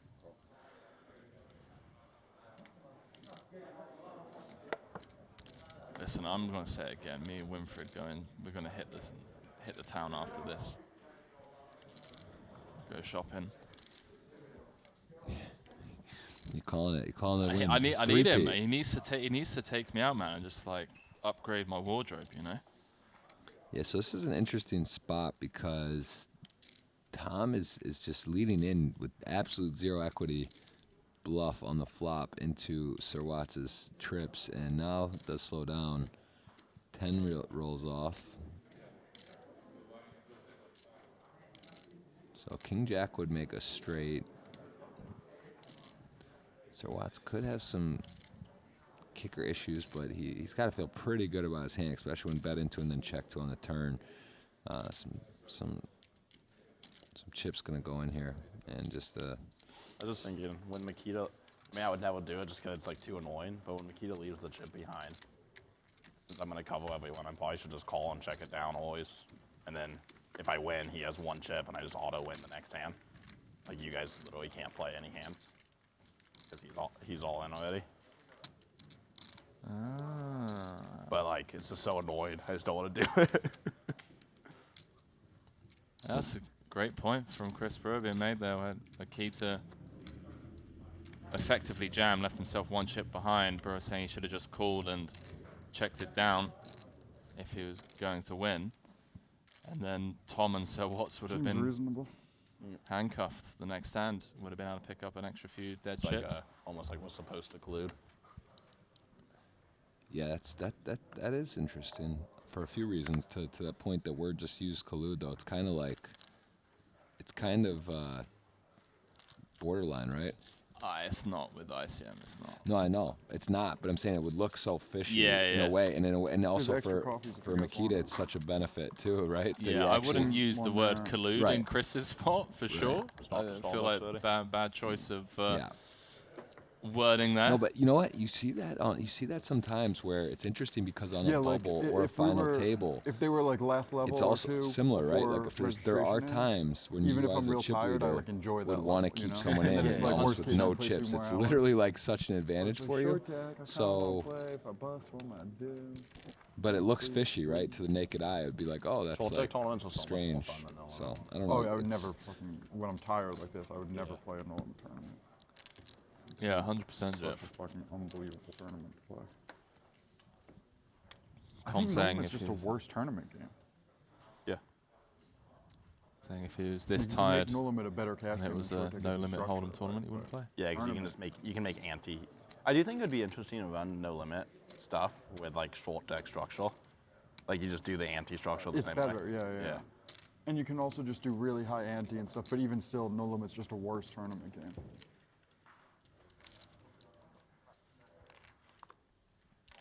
Oh, so what's just folding the Jack 10-0 there rather than completing. I think it should be pot limit pre-flop, short deck. It's like 750. We were talking. Yeah, it would 760. definitely change things a lot. Hold on.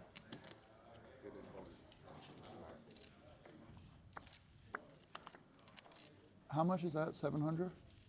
I think I'm 760. folding, but I need a second to fucking think about how degenerate I want to be here. Fuck. Shove, snap. Yeah, I guess I could fold.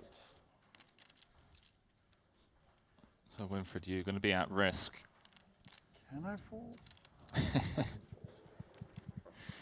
Tom, We can just show it. We don't have to wait on anything. Losing chips. Losing chips. well, it's a gamba. And yeah, this is a fun shove fest, Timmy Bus, over on Twitch. You know what's A lot of interesting? action. The ace 9 versus queens is actually looks like in better shape than ace 10 versus queens because you can't make that straight really. Aces are hot. Ace 10 to right, but you can make the 9, ace 9, ace 6, 7, 8, 9. Yeah, so the queens would be blocking the The ace Broadway straight, but then obviously it's unblocking the lower end of the straight. Yeah, Winford Give him another sees ace. Give him a sweat. the bad news. He's in a bit of a world of hurt here. Sweat on like half the deck or something. Yeah, I was gonna say I was like 7 or 8 too. Just jinx him with that. Yeah. Good game. GG's, Winford, you That was dirty. could not go You back know to it. back, but I'm sure we'll be Sweat seeing on half the plenty deck. more of that man, Jeff, in these short deck events here at the Gran Via in Madrid over the next 10 days or so. Still, 2.5 buy-in min cash, 49,000. When we were playing those tourneys online, I remember there were a few times that guy's Yang or whatever, right? He was the guy that was going the most crazy on the bubbles. And there were Well, Just like that, Henry. 7 Just final like that. table. 7 remain. 36 unique, 62 total entrants. Big money up top. There is going to be some new faces at this final table, but guess who? Guess who's chip leader? Rob Young. 4 million chips. You will be seeing him there. He is trying to get his first Triton trophy. We see some people with Triton trophies. What are you thinking? How is this? This has gone fairly quickly. Is this what you expected? Yeah, I mean, we mentioned earlier on, it's going to be thick and fast coming into today's action. And yeah, Rob Young, he's trying to tick off all 3. He said to us, he's trying to get that cash. He got the cash. He killed 2 birds with 1 stone by making the final table as well. And now coming in as chip leader in a short deck event. I'm absolutely buzzing for this. Yeah, well, I wish I was here to call it, to see it, but I will be stepping out. When we return, you'll be joined by Brian Rass. We will play to a winner today in the short deck event. Enjoy. We'll see you after the break.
We double up on everything. Come play now on GG Poker.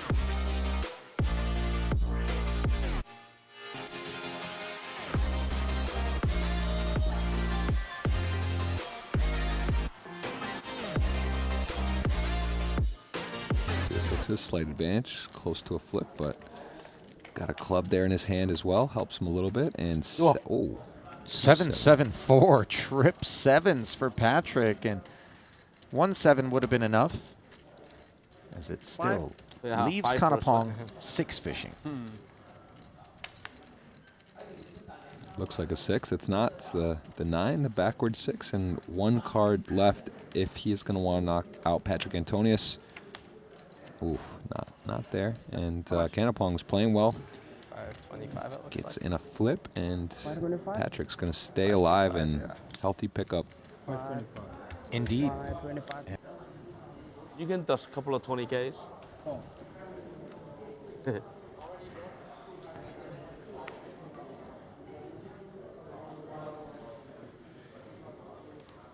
Pocket with the ace-9.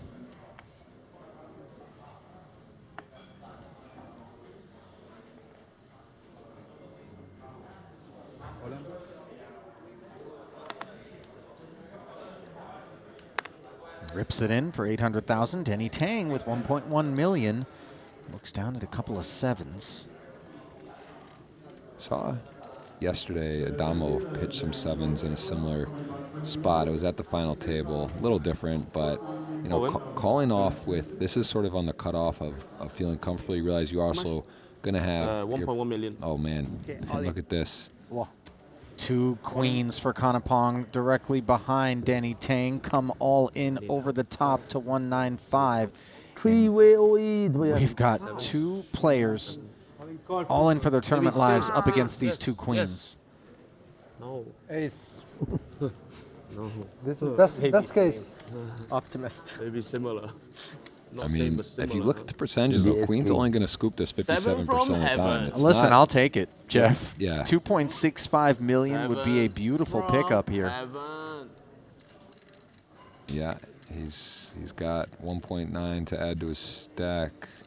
1.1 all in and 800 all in plus the ante. So yeah, it's a huge pot.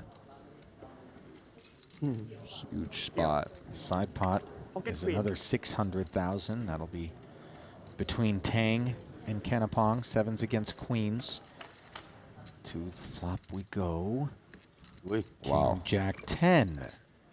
Just don't leave us dead, okay? Couple of hearts. No heart, Pak would Okay, love 7.5, to allow give him Kanapong to make a set here, as that would give him Broadway. Heart on the turn wouldn't hurt his feelings either. Oh my goodness. That is Holy smokes, from outer space, the 7 of clubs arrives. Wow. You can do it. They block each other. You can do it. You can Easily. do You it. can Danny do Tang, I this. remember in Cyprus, No was calling eight, in the mate. I'll card. be a He bit was putting on his annoyed mic, with an eight. Nice. asking for help. Five What and a a half. card on the turn. Five Still and has a to half. fade. Nice, okay? Hot, you Five and a win. half. Nice. The Five and a ace half. 9 has Nice. some outs to the straight. Oh! Yeah. And the win, 9 you win. on the river gives You win. Yeah, you win. Kanapong Okay. the You king win high everything. straight, and he is Wow. going to scoop this pot, busting not yeah, one, yeah. but two Wow. players. I mean, He's Danny got Tang, 1.5 I mean, million. Cover. getting that 7 on the turn, then right, he was healthy in the. I think his chip count. Do we have an update? I know he's there. A lot of Ivy questions yesterday. Fifth currently, 1.675. Haven't seen a lot of involvement from him at that outer table.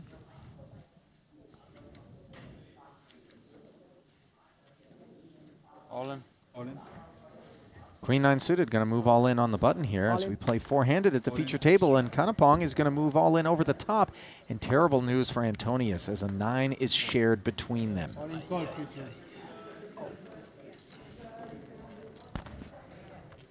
3.35 million chip pot.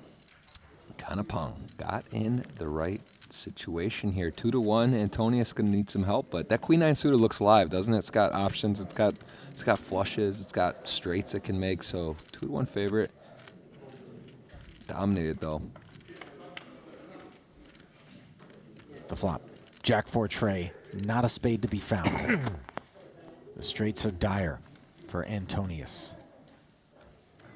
He is queen fishing here. Queen or 10 would make it.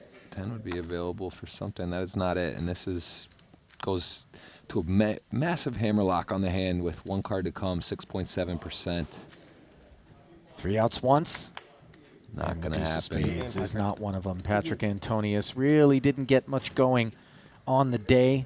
Spent a lot of time bleeding out and then sitting on a short stack, but at least he cashes. That 78,100 euros will go a ways to keeping him from being in the red here in this event, though.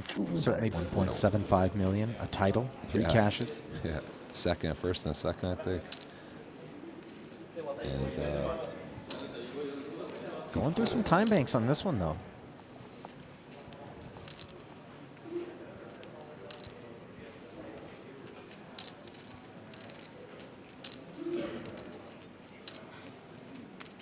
yeah, not on the feature, so we don't see the whole cards, but saw the board.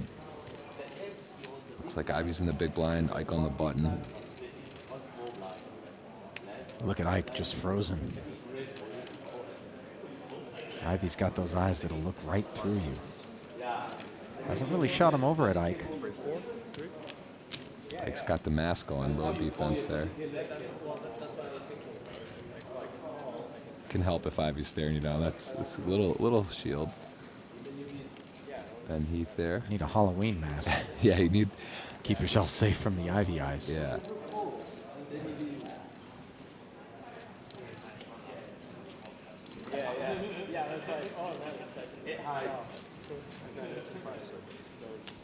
Gonna.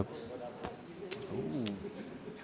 Is it coming in? I mean, he's got all this. He's got all. It's not for sure, but it looked pretty close to. Wow, he's really torn. All right, we're gonna get to see him. In it goes. On your backs, boys.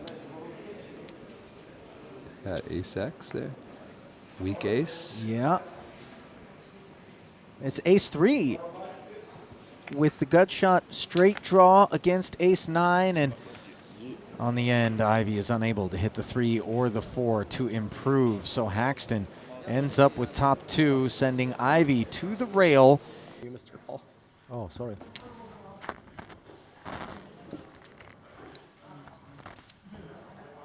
Hello. It's a playable hand under the gun. Chip leader. King 10 of spades, 40% of a royal flush, boys and girls.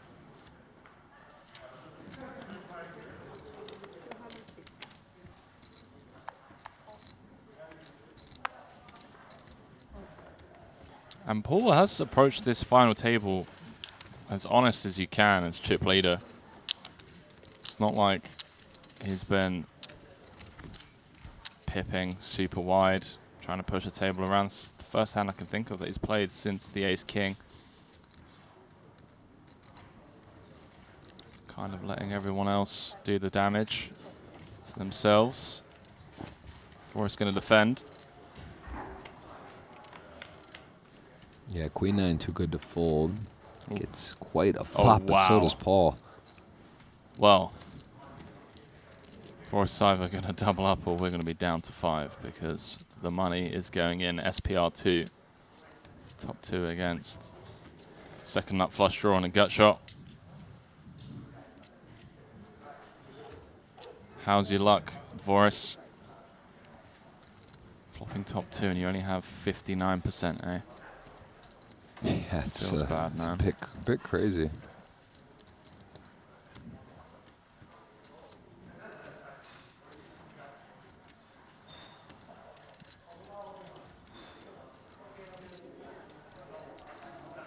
So Paul firing out C-bet 375. Assume a time bank chip extension is going to be thrown in, and it's going to be followed by the all-in announcement from the Canadian.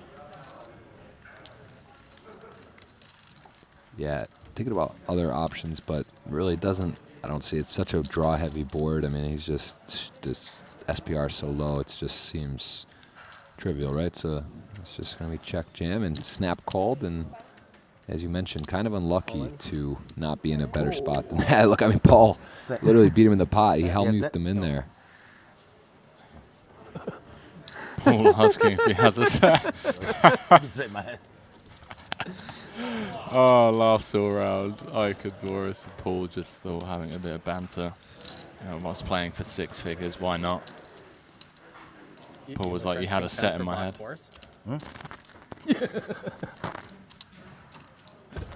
Yeah, sweaty turn here, 59%, and just a few more outs added now. A king or a 10, 5 more outs. or a jack, or a spade. When you start saying and, it's a lot, and it's even off the board. I don't even see them on the chart there. They usually pop up a graphic. Let's see the river.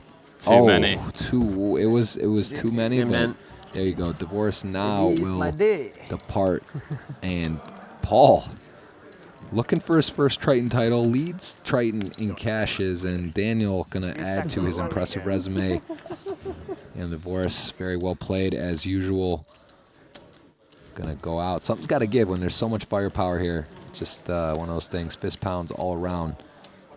And we'll be seeing him in more action this week. 5 minutes. I'm hungry. Looking to close out his first Triton Series event, and you know he doesn't want to do it on an empty stomach, Jeff. I can't say. Yeah, I blame him for that. It's a close one though. When things are going your way, momentum's in. I don't know if you want to. You just want to keep everything as is. But hey, I agree. If you're hungry, it's also not fun. Easiest jam of Ben Heath's life. 5.5 bigs. The somewhat immediate short stack. That Blind level going up to 100k, 200k. Announces all in. Oh, and a relatively quick calls out ace king. Is that? Oh, ace deuce. It was fast. Didn't think long, but it's just any ace in that spot. He knows what to do, and he is ahead. Got the ace of hearts, helps a tiny bit, but still you can see how close he rifled that in there. It looked real, you know, it looked strong. Well, maybe you just saw the ace first and it didn't matter, but I thought he might have had Ethan real hemmed up, but it is a fair fight. I just love the banter. Like Hax's out in and fold the deuce. And Heath just saying, what about queen or a jack? Okay, so dry flop for the queen jack suited, although turns can be.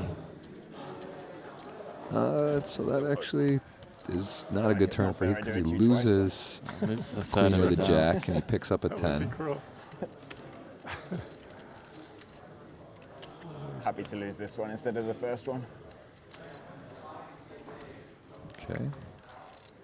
Gets the jack, but not enough, so that is going to do it for Ben Heath.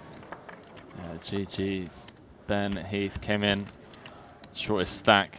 Going to be very happy with himself to have secured, well, not one, but 2 ladders and 82,000 euros in the process. Yeah, enjoy it. Running F1,000 euros locked up. Blind, I mean. Going blind. Big blind.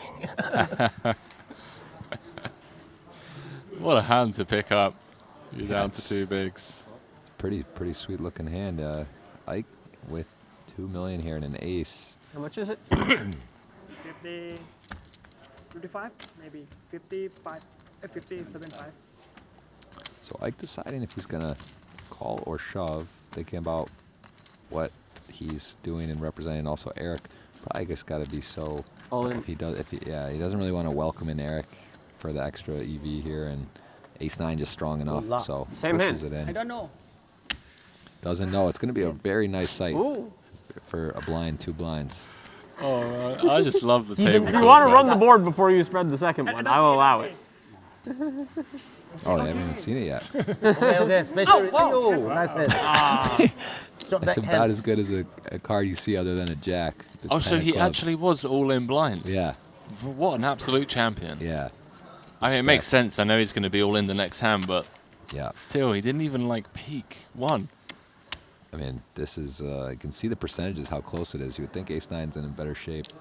But look at this. We're going to get this one. Although ace 9 does block the straight cards, but still picks up more outs. So we get full value excitement here.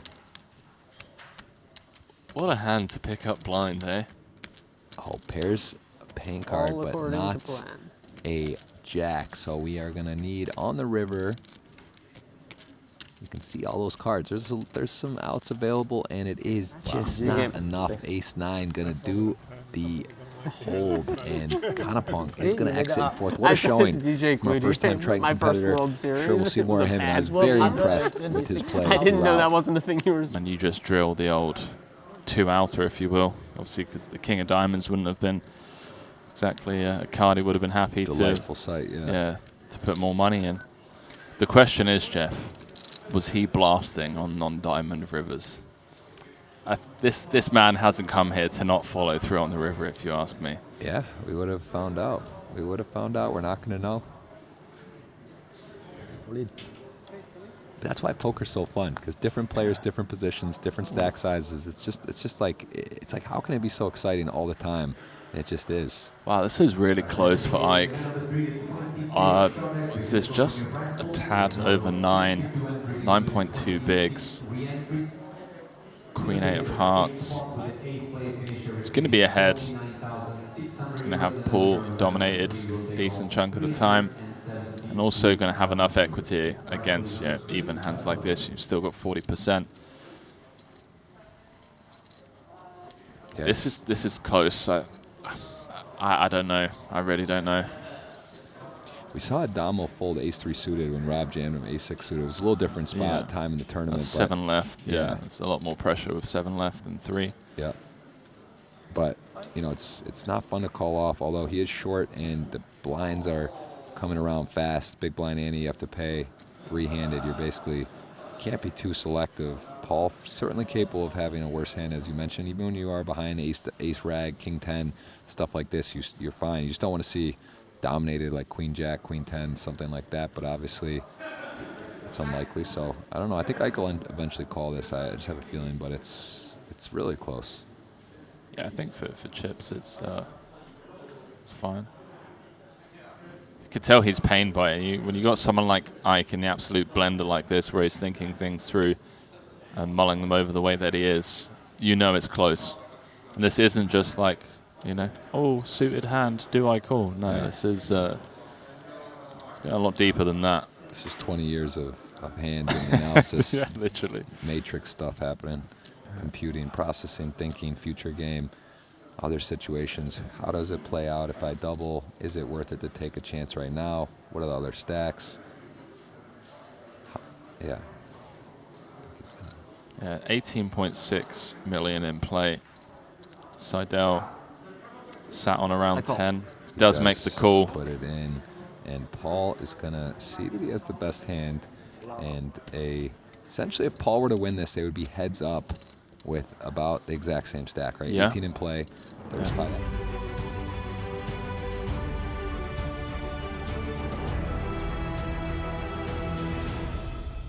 Welcome back to the commentary booth, boys and girls. My name is Henry Kilbane, joined by Brian Rust in the commentary booth for this final table of event number 3 here at the Gran in Madrid.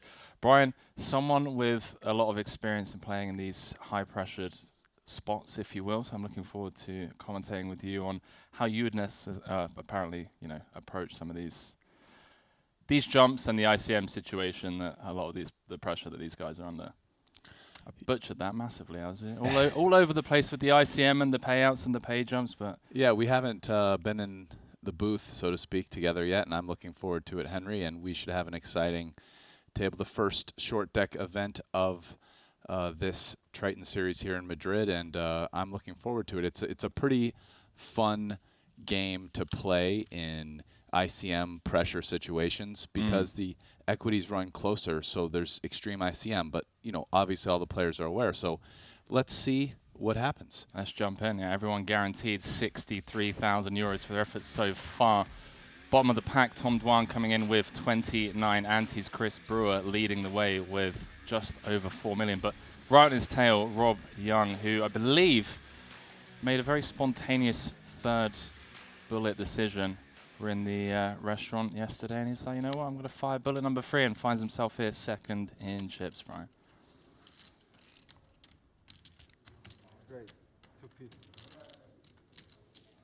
Brewer kicking things off here, raising things up to 250,000 under the gun. And the good thing about this, Brian, so far is Jeff and I have been able to kind of just sit back and let the boys talk. Brewer and Tom Dwan have been talking strategy left and right. Oh, really? Sir Watts as well. They're talking about pre-flop jamming ranges, hands that you're meant to be calling off with, all that good stuff. So see if they're as talkative now that we're down to the final table. If I call, he needs to call, is that right? Or what?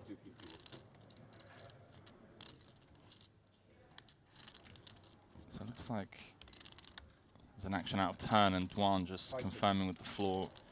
So Brewer decides to raise under the gun. A lot of players in the kind of the one hole in the under the gun seat in short deck sometimes play a limp only strategy. In fact, many players do that, but Brewer is opening. It could definitely be because he's the chip leader and there's some short stacks at the table. So he's trying to apply some pressure and pick up chips, or maybe Brewer just doesn't subscribe to the limp only strategy. Yeah, definitely unorthodox, as you mentioned, and see time and time again players just limping in. So from EP, you need stronger hands to jam, so keeping it balanced. You favour obviously jamming the suited stuff, then folding the offsuit whilst throwing in a few traps here and there. Devin decides just to flat the ace-king instead of taking the aggressive line, and it lets Rob Young in on the button, unfortunately for him, because he flops a decent hand here, but Rob with the trips. So I expect Devin not to just let this go for one bet after playing this hand the way he did. In this game, it's obviously significantly more likely that Rob does have a 9. So, this hand, and the gutters are more likely to hit, like 10, queen, etc. It's over, guys. I won. So we could see Devin give this up to a second barrel here. Whereas in Hold'em, it would be just a lot less, full deck Hold'em would be a lot less likely, right? Yeah, Tom Dwan, Chin Lim will be looking on intently as two of the largest stacks at this final table. And because of the reason I just gave, it's probably part of the reason why Rob elected to check back in order to preserve his ability to both maybe get value out of a king as well as protect himself from the times he's actually behind. It does come firing out a tad over half pot when the Jack 10 completes the Queen of Spades river. You can see Devon Tang pained by this decision. Doesn't beat much. Maybe some ace X of hearts, Queen X of hearts, although you'd argue maybe Queen X of hearts now has showdown and checks behind. I would think the Queen Jack, Queen 10, Queen X of hearts checks back a lot. So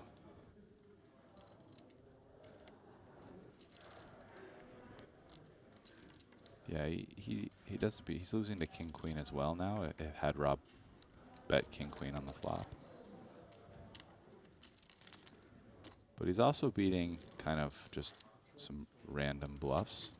If we think Rob is willing to stab with some kind of random hands. Last time I was told I was going to be charged. So. It's really difficult to have air in short deck, though, isn't it, Yeah. Brian?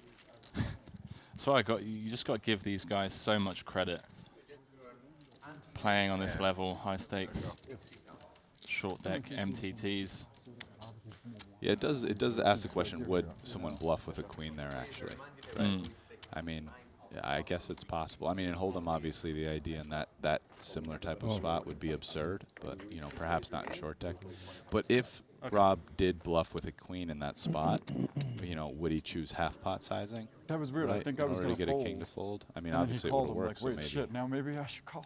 Yeah, do you think it'd actually make more sense to turn? Sorry. Yeah, Queen Jack, makes Queen a 10 little into a wheel. bluff, Yeah, rather than Ace 10, for example. Probably makes more sense. Yeah, right? like from a Blocking blocker with stance. the- yeah. shove, too. Yeah. Get down to the nitty-gritty of it. No, but I'm saying like if you did, it like gets wheeled. Like you're now that basically blocking your opponent from if I having shove, you luck can take it boxed back. into Yeah, yeah, queens.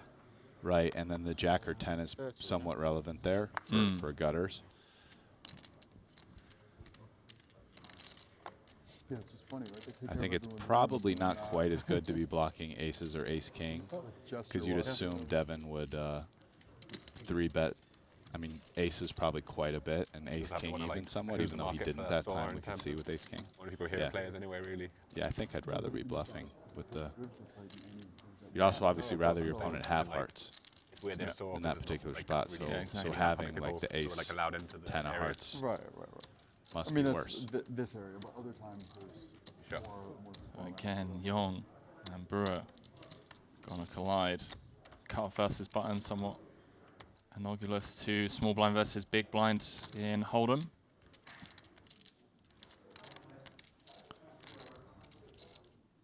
So Brewer's hand in short deck is a very tenuous situation. Top pair with a bad kicker, because as we've said, I mean, people kind of always make something. So, I mean, the cards that come in kind of always fill in. So it's a situation where in position, he's clearly not going to let it go right now. But almost for any turn, it's not a hand that can stand too much action. But even Rob with 2 pair here, not ecstatic, but clearly thinks he usually has the, I mean, instant fold from Brewer, right? And which Rob is pretty happy to see, right? Pretty happy to take the pot down right there. Yeah, 100% great start to this final table for Rob.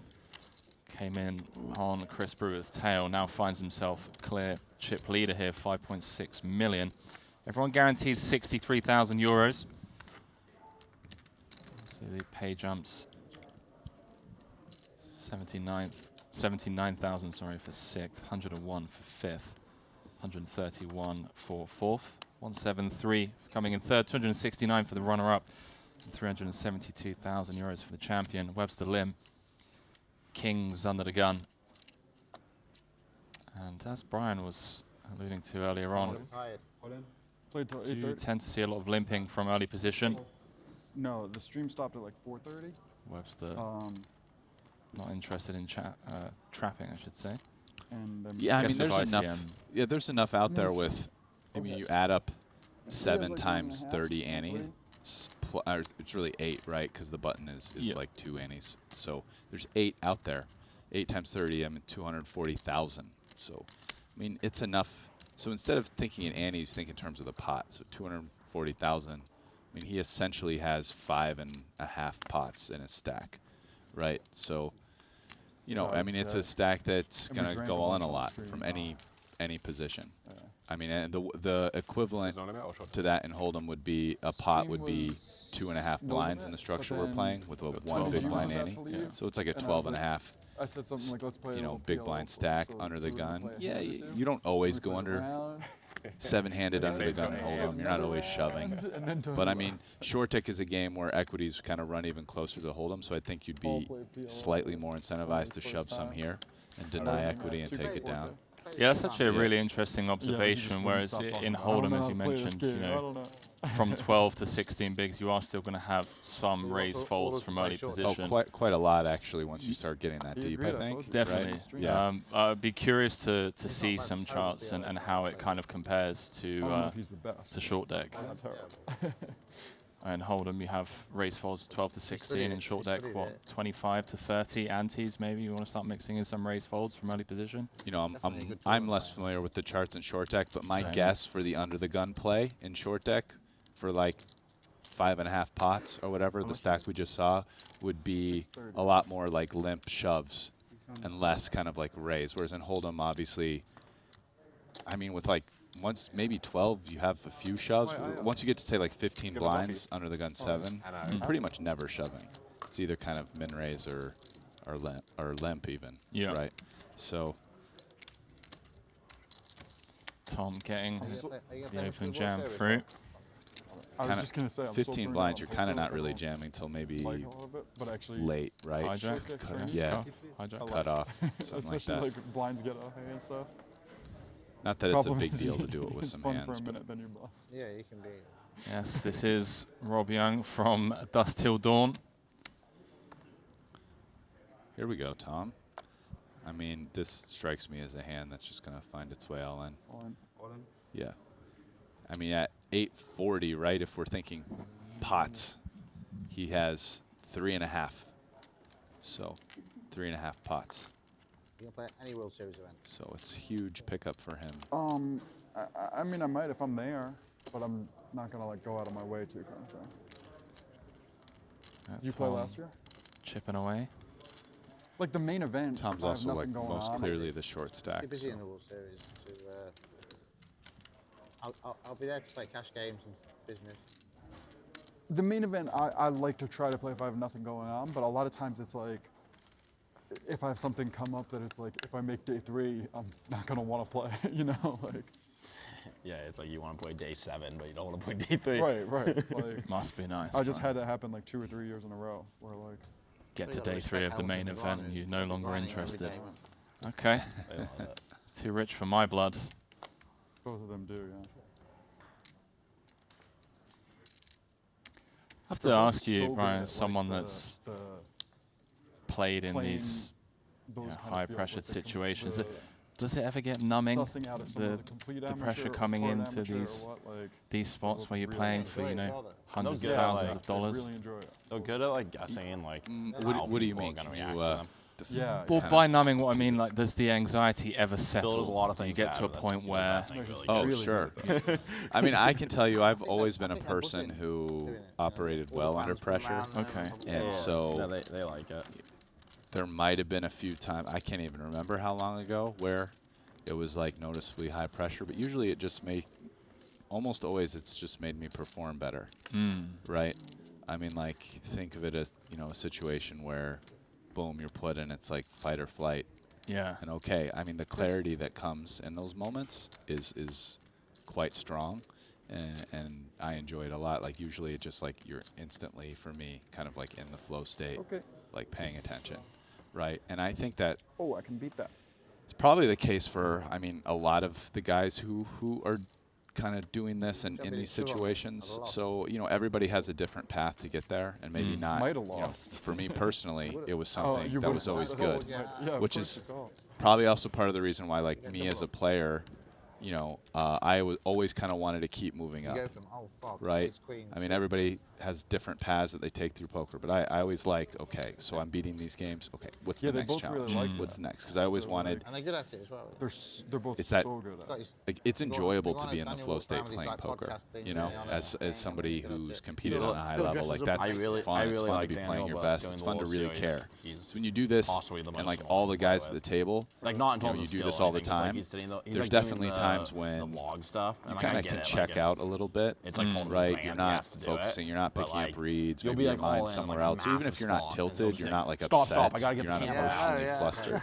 All right, You'll man. still And he, maybe like, not he's, be like, trying to playing your sweat the absolute A calls, game like, because wow, you're with not this paying camera. super He was close like, attention. dude, like, But at a spot I like don't this think he has final to do it. He table, loves it. it's Yeah, almost I the think opposite. he It's like, mainly okay, loves well, it. He obviously might be I'm a going to be little paying bit attention, brain- playing for a lot of money, and He's also not just thinking, oh no, I've got to late do in a this for my brand. tournament. He's rubbing It's his kind of hands always thinking, I that, can't wait to get my like, you vlog, want to my- win. my- It's like the Daniel's game like- too, Daniel's right? like, Because what you're about you? gamifying something beyond just the situation. Beyond the money. Yeah, beyond the money, right? It's all the part of the rare fun words about the around whole him. the tournament. Dude, he made Because Nick almost Schulman so everybody bad that in, gets to where these he guys was like are, in, you know, like you're saying, what BBC, I've done, they had you're like a competitive in a certain seven sense. hand Like where, that's like, part of the enjoyment. It's like actually Nick called it competing like a pat 10 on for that ball, whatever Daniel had reason a you draw. have personally. And Daniel like sweat, but because he had the camera up, he So, like sweated yeah, it no, wrong I and thought he lost, and he like stood never up, like, never really legitimately felt was like, numb, "Oh, so fuck," to speak. flipped it over, If anything, just I beats the deuce love to these win. situations. It's And like super Schulman was enjoyable. just fuming. Was most mad about. So, and I'm sure all these guys feel this way. How I mean, long when is you're it sitting there? here at I a don't final like his table, entrance. like there's like That's nowhere what else deserve. all these I guys like would rather those. be. I like Goats those or entrances cow or are awesome. something. Those are so That's crazy. How. That's why I look at them like, I mean, look yeah, how they all loose feel and like like happy them, these but guys are. they're They're funny. joking. I mean, it's just No, what it is. It's like sometimes he's now, all- okay, great, finally played through all that 300 buy-in. crap on day No, one. they played those or whatever even? to get here, No, where we're Phil gonna have some doesn't. fun. Daniel plays on everyone. Phil skips a few. Are you sure? We Yeah. just get to sit back and I mean, like, Nice Colossus and all let that. these guys do the commentary I've seen- for us. I mean, I've seen Phil like, he'll like win. He'll like final table like 3 in a row and then like take the day off. Oh, yeah. Daniel on the other hand is like he's right up in there the next day. when I did those bracelet bets, so I had like the reason to, I found Yeah. it kind of fun playing those like super large field. Yeah, if you have some like, if you can play for like some kind of legitimate money, it's pretty. Right, like obviously I wouldn't have chosen to be playing so many of them except the money, but there was like a fun aspect. Were you like max late raging them, or What? were you max late raging all the small buy and big field stuff? I did those bets in like, I forget exactly, I want to say like How much does it take? 2008 or 9. And It wasn't as long. well, a lot of the, I was betting against a lot of the limit guys, and a lot of them calculated it wrong because they were thinking that like I couldn't possibly play the no limits because they're just their no limit game was like so much worse than mine at the time, and they didn't realize there was stuff you could do to be like break even a small dog in those super large fraternities, be gambling a ton, and then if you got to the point, you know that you. I remember you got that second place. Yeah. Basically, if you got to the point you have 0.2% of the chips, you might be actually 150 to 1 to win or 100 to 1 to win because the skill edge was so big and stuff like. Yeah, and especially like if your incentives are big enough that like you just really want to play for the win. So like in the beginning, I'm saying like in the beginning of the tournament, you do just gamble to get into the next one or double up. Well, and that's like, that's the thing they were missing. That I was doing a lot of stuff that was like minus chip EV. Yeah. To get the gamble in or whatever, like. Loving this conversation Tom's having actually for like many reasons. There's a lot of things with tournaments actually that if like side action comes in, you can create like wheel incentive stuff. Yeah. And like I would play, you know, on the break, I would play like 10 or 15 minutes, and you could find a way, like. Yeah. Obviously, at this table,